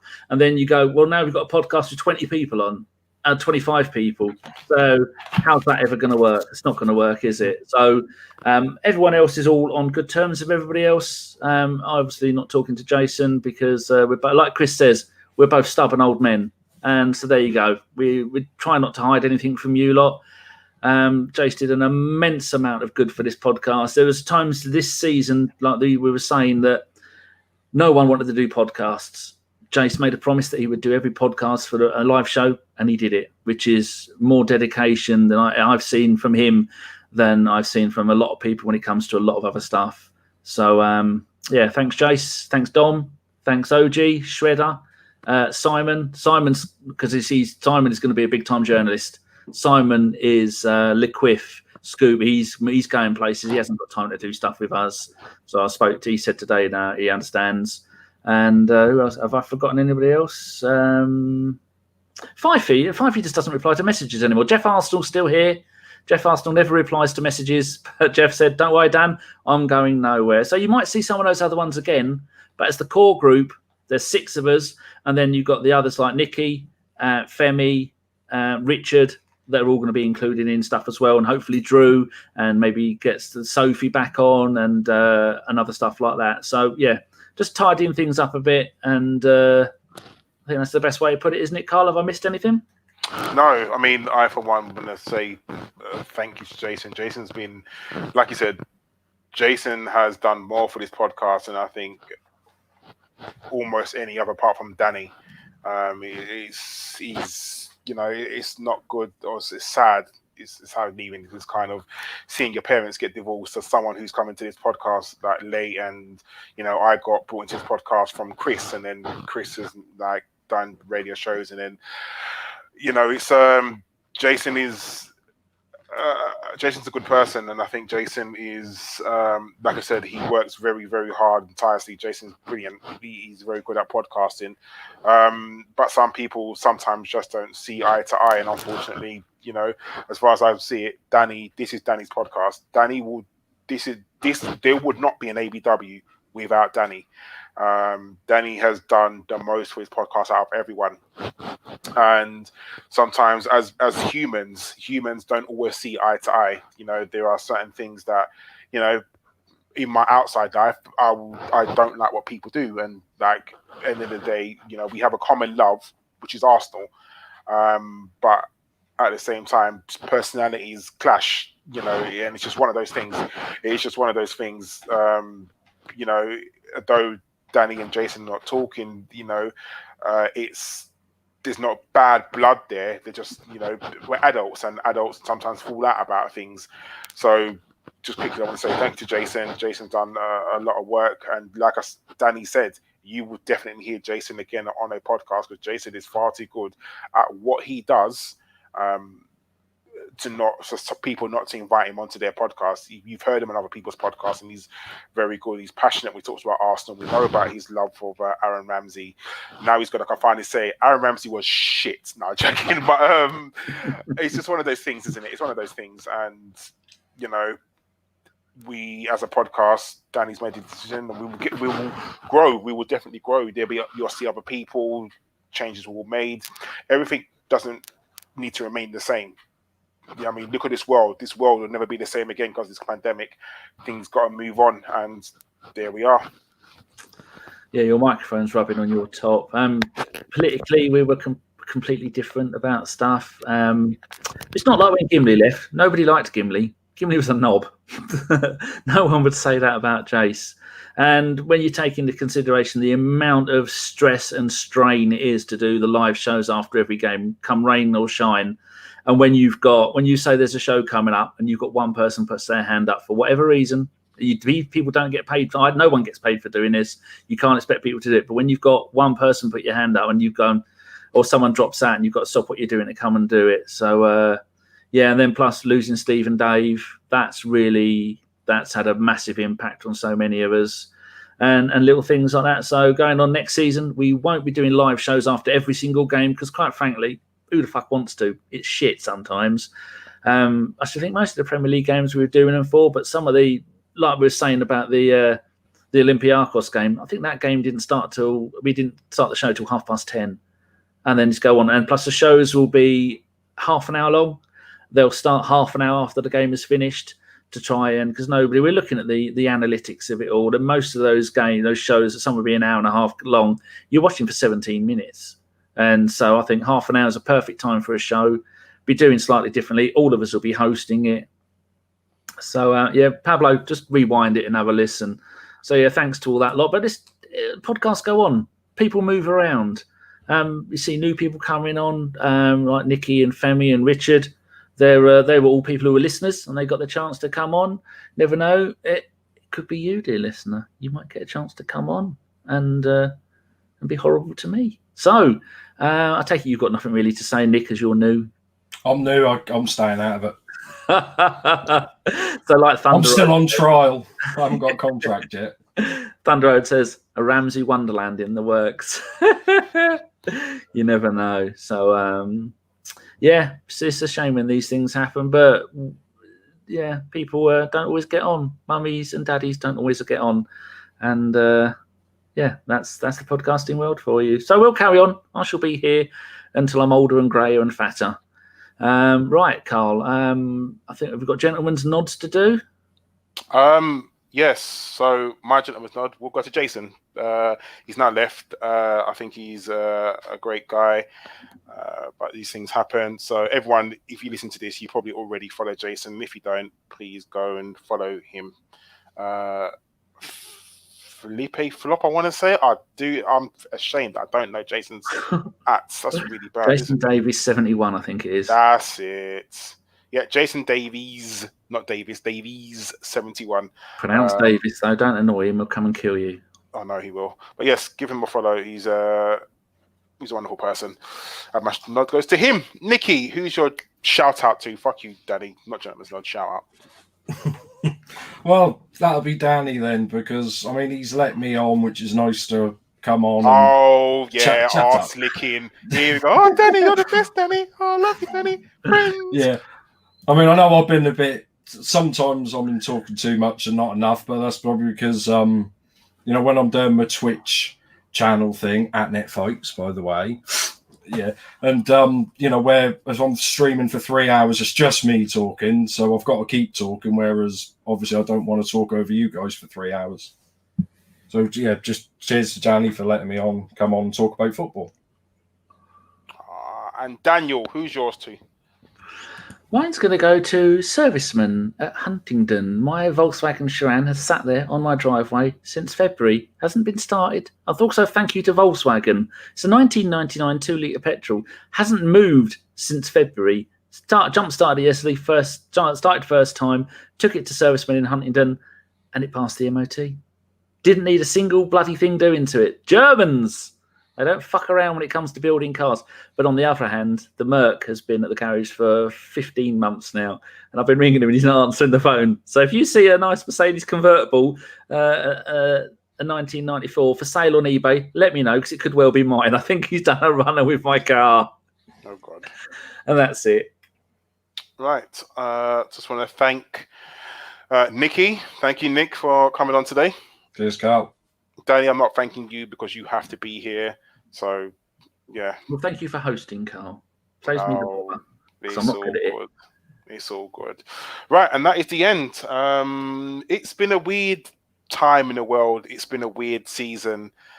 Again, I just want to say we've lost some people in this world, and a lot of people have lost loved ones due to this pandemic, and it's not been a nice time. Everyone's gone through some stuff, but I just want to say that Arsenal won the FA Cup in our worst season. You can't make that up, can you? We did it for Steve and Dave. Steve passed away a year ago yesterday, by the way. So Steve and Dave, that was for you. Indeed. So, Danny, press that button. Oh, and just before I go, for the last time this season, #fuck Ellis.